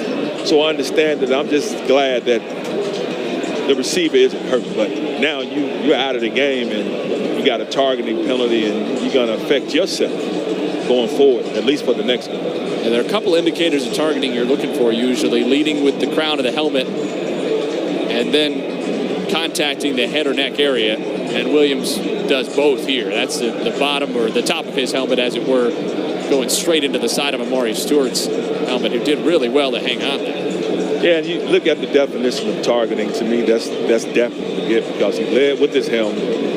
Then he put his arms out, but he wouldn't hit him with his helmet first. See the reactions over on that Memphis sideline. That's an impressive hit to have happen right in front of you. Unfortunately for the Tigers, it's going to turn a 20-yard play. It would appear into a 35-yard play.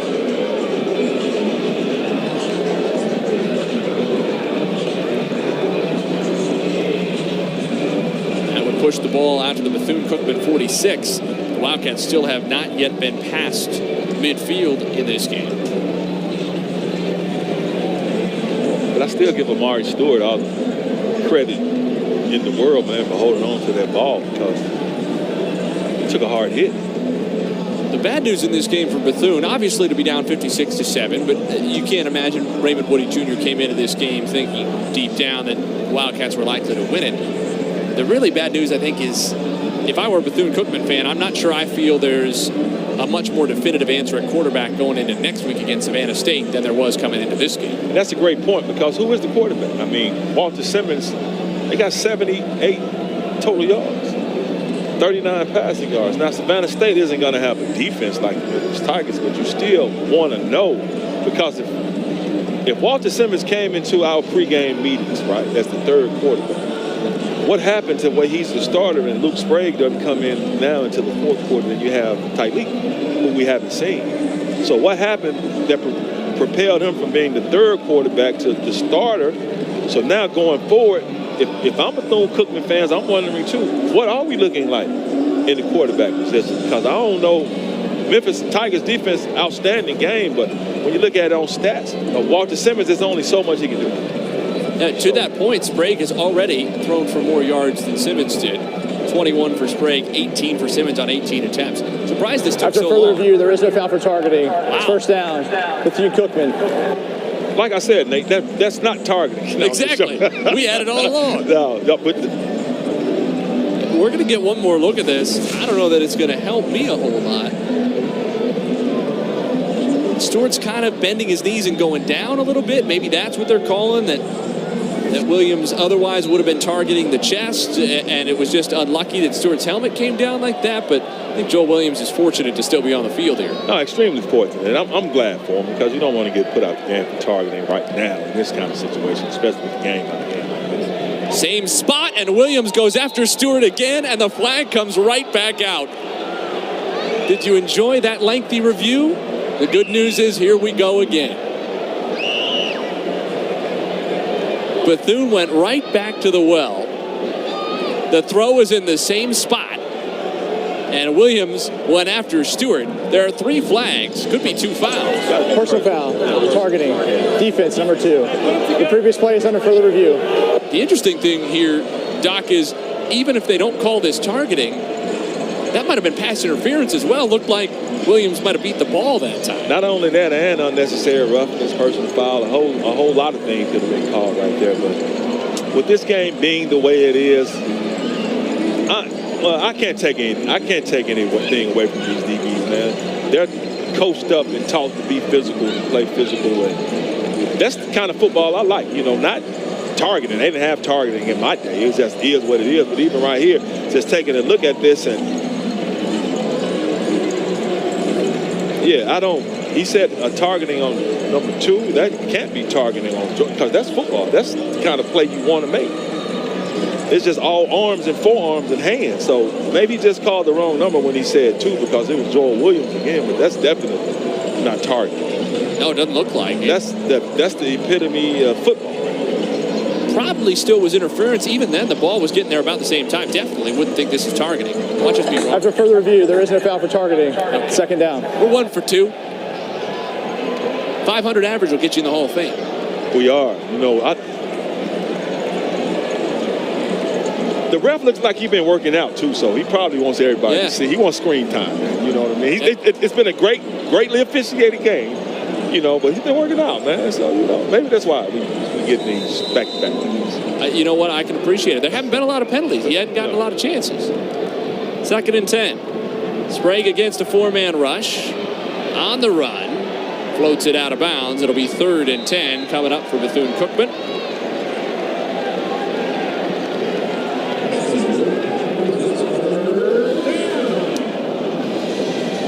But already there seems to be a different dimension to this Wildcats offense with Sprague in there, just that Memphis has to respect a little more of the route tree.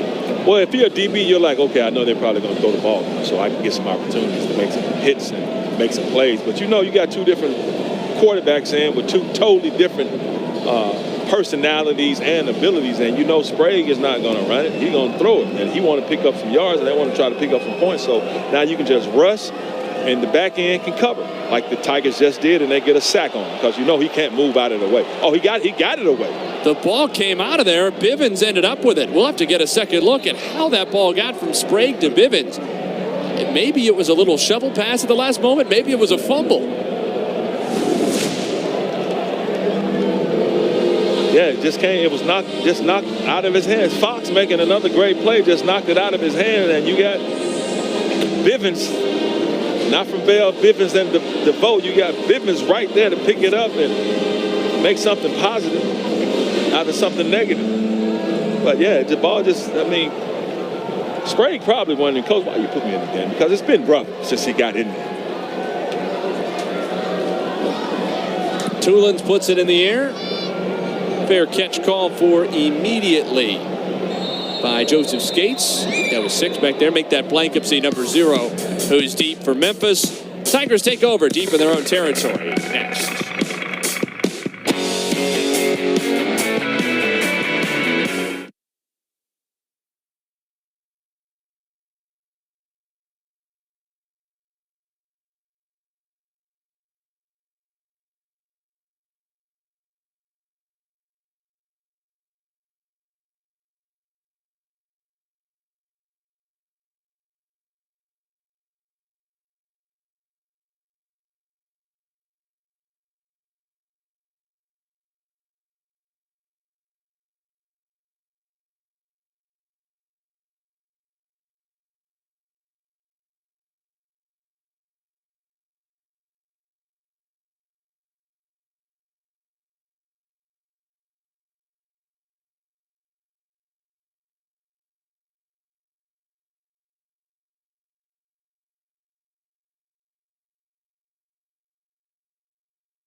look at the remaining schedule for Memphis after a presumed victory tonight over Bethune-Cookman. Let's put you on the spot, Doc Holliday. What's the Tigers' record after 12 games? My unbiased opinion, unbiased, right? I'm supposed to be, just neutral. You certainly are. 12-0. 12-0. Win.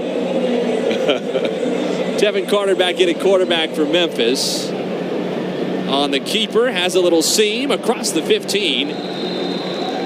And he submarines down to the 16.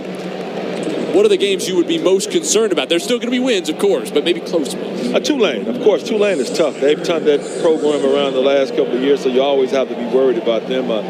Memphis played them tough in New Orleans last year, but Tulane able to get the W. Got to look at Tulane, SMU. These are schools, SMU leaving the conference, not heading to the ACC here soon. So those are two games you have to watch. But all those other games, all the games are winnable, but those are some games I'm definitely looking at. Hargrove gets the carry. He's spun down for maybe a loss of a yard. Jefferson LaFontaine, the freshman from North Miami, Florida. 92 in gold. Was the one who ultimately spun him to the ground.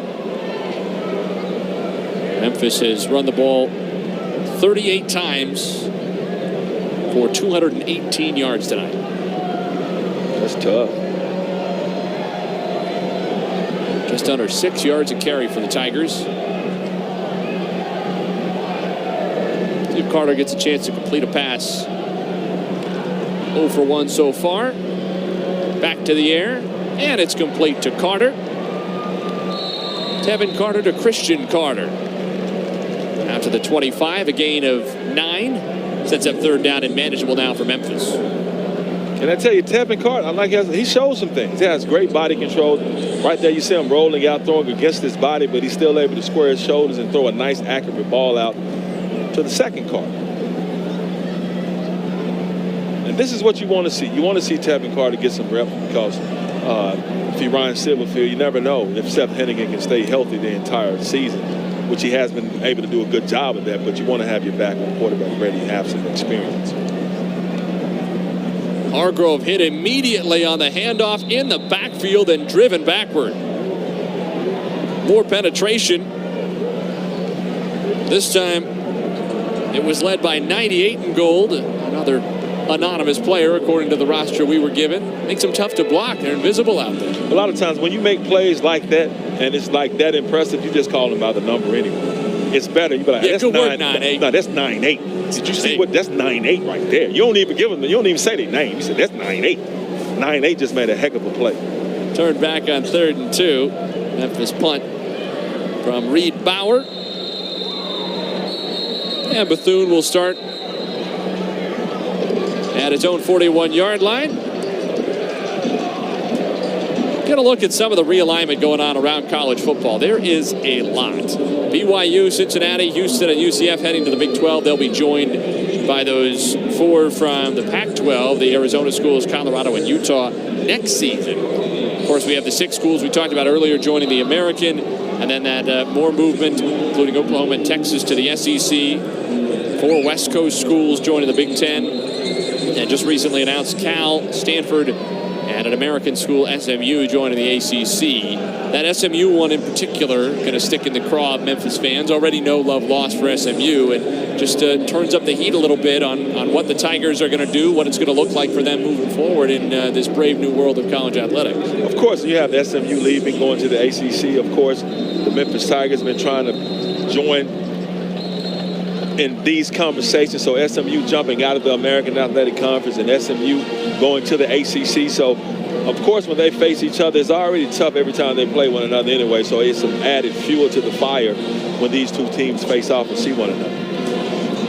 Timeout Memphis. Just trying to make sure they have the right 11 on the field with 4:37 to go in the game. Best starting field position for Bethune-Cookman all night.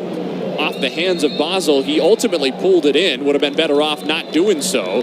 Loss of a yard, and the flag comes out. A couple of linemen got into it after the play.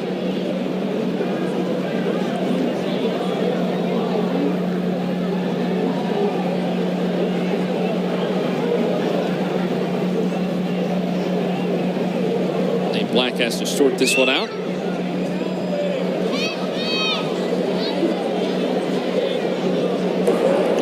after the play was over. Personal foul, unnecessary roughness. Offense, number 66. 15-yard penalty. The down counts. Second down. Jamari Sylvester, the senior right guard, picks up the personal foul.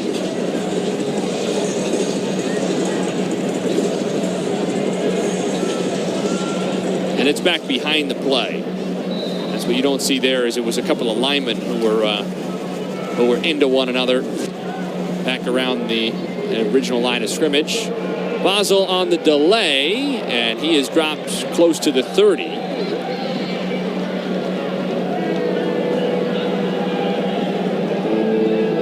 It's a good open field tackle. That's another thing I've liked about these Memphis Tigers DBs. They haven't missed a lot of tackles, these defenders at all, and they've done a lot of great open field tackling.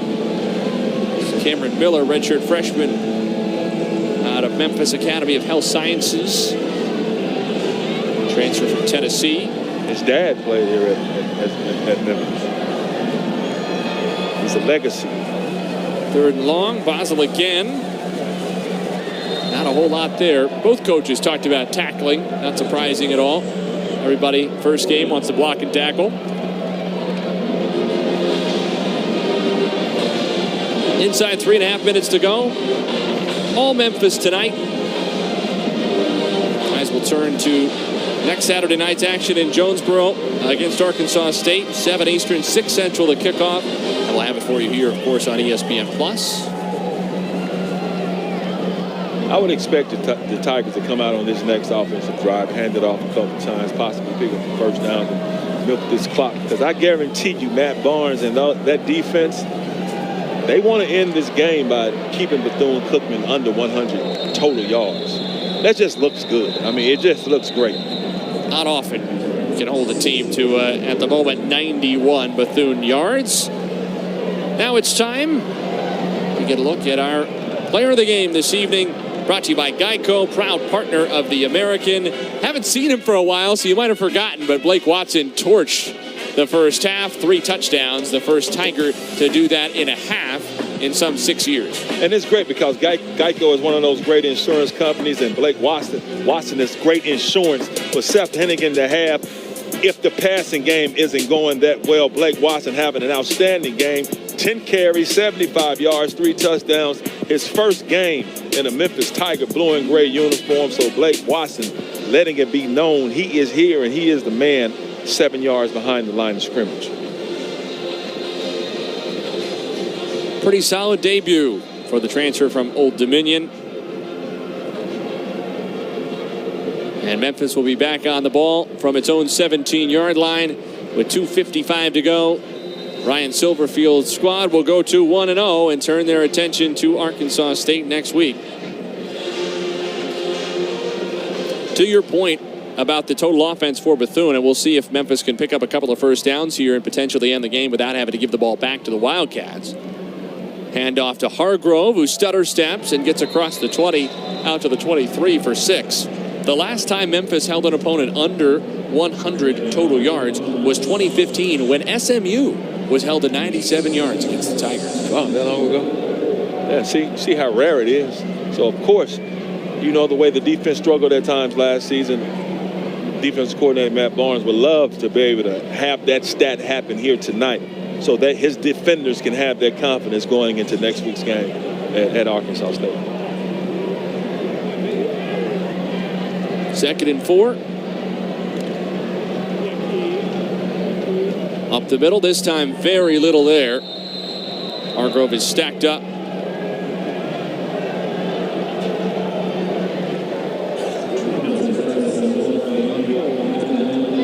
Rayon Blake led the charge. It's still a lot of the starters out there for Bethune-Cookman.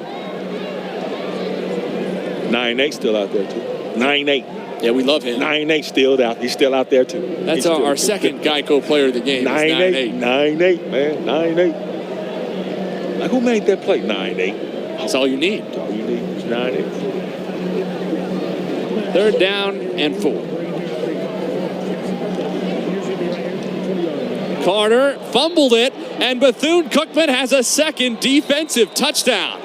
Would you believe that? It's G.K. Brown, a scoop and score. 91 total yards of offense for the Wildcats tonight. They have 2 defensive touchdowns, a big boy pick 6, and a big boy scoop and score. Well, their best offense has been their defense tonight. I mean, you know, the game is over, but you don't tell Ejike that. You don't tell Bethune that. And you see the ball just comes out. And you see a quarterback and a running back, that's an option. Tevin, like, you're going to keep it, I'm going to keep it, or I'm going to give it to you. And they got confused. Ball hits the ground. You got to scoop and score. You got more points for Bethune-Cookman, and makes the score look a little better. High snap, good hold. That was well put down. And Hector puts it up and through. Excellent hold by Ethan Dentilio, one of the backup quarterbacks. Here's another look at that exchange you're talking about. And it looked like Tevin was trying to pull it. But when you're running back and you want to get the rock, he clamped down on it a little bit too early. And Tevin wanted to keep it, but by that time, he had already clamped out and the ball just comes out. So that's not, that's a communication issue and really not working with each other too often to know the field, because you got to have a field. When you know a quarterback and you all are running that option like that, a lot of times you know the field if the quarterback is actually going to keep it or he's going to pull it. And in that instance, they look like they just don't have that feel together, and turnover. No, he's shaking his head there. But I wonder if deep down Ryan Silverfield's actually a little bit happy about that, because that gives him a chance to go in the locker room after the game and say, man, we got things to work on. We lost our focus. We got to finish. Oh, yeah, he was going to say that anyway. Right, now he's got some ammo. Trust me, he was going to say that anyway, because he's going to say, hey, we 2 picks, what's going on? We turned the ball over a couple of times, and we had a couple of defensive breakdowns. We had a couple of offensive breakdowns. Coaches they always find a way to blame the players, even if it's the temperature of the water or the ice melted too fast. You like, I had nothing to do with that. But he's going to they're going to find a way to say something to you, and they're supposed to, because they want to keep you motivated. That's 3 turnovers for Memphis tonight. That certainly you'd think would be Silverfield's biggest issue with the Tigers' performance. Maybe the only real issue. I'm sure he could find a couple others. Hector to put it in the air. No fair catch this time. That's been Memphis's move to this point. Look at that return. Bethune's had the big boy plays. Memphis wants to get in on the act. Looks like Jamari Chisholm, redshirt sophomore backup tight end out of Hutchinson Community College. He said, forget a fair catch. I don't want it at the 25. Pretty good return. Bowled his way out close to midfield. I don't blame him. How many opportunities is he going to get to return kicks or to get his hand on the ball and touch it? So it comes to you. Go ahead on, bring it back, man. Just don't fumble it. Don't fumble it. And he gets in, he ran over a couple of people, picking some great yards, and he get a couple of smiles. If there's a silver lining to that fumble for Memphis and the Bethune-Cookman scoop and score from a Tigers standpoint, it's that now you'd expect Memphis will be able to see out the remainder of this game, and it looks like, assuming Bethune does not use any timeouts, Memphis is just going to kneel it out. So, in fact, for the first time since 2015, the Tigers will indeed finish a game having allowed fewer than 100 total yards to the opponent. SMU in 2015, now Bethune-Cookman in 2023. Tigers go to 1-0, Bethune to 0-1. Memphis has Arkansas State next week. Nice smooth victory. Everybody healthy. That's what you're looking for from week 1 from a Memphis standpoint. And for Bethune, like we said, things to build off of. Certainly there was no quit. No, not at all. They played hard. They didn't give up. You just outmanned. We outmatched. We talked about that, but they didn't give up. They continued to play hard. And that's what I was looking at, if the players are going to continue to play hard and play discipline. And for the most part, not a lot of penalties, not a lot of turnovers for Bethune. So that's something Coach Woody can be, happy about. But, of course, he's not happy with the result. But that's a positive with Bethune. And if you're the Memphis Tigers, you expected to go 1-0. You went 1-0. So now you can finally look towards next week. We're going to be talking to Ryan Silverfield in just a few moments. Get his thoughts on this first game. $10 says he mentions a turnover once or twice. But nonetheless, the fireworks go off at Simmons Bank Liberty Stadium. Memphis cruises to a 56-14 season opening win in an important 4th season for Ryan Silverfield. An important season for Raymond Woody Jr. and Bethune as well, the 100th year since Bethune-Cookman started football back in 1923. And you would imagine he's going to do this program proud as time goes on. Just going to be a process for the Wildcats. Meanwhile, for Memphis, nothing that happened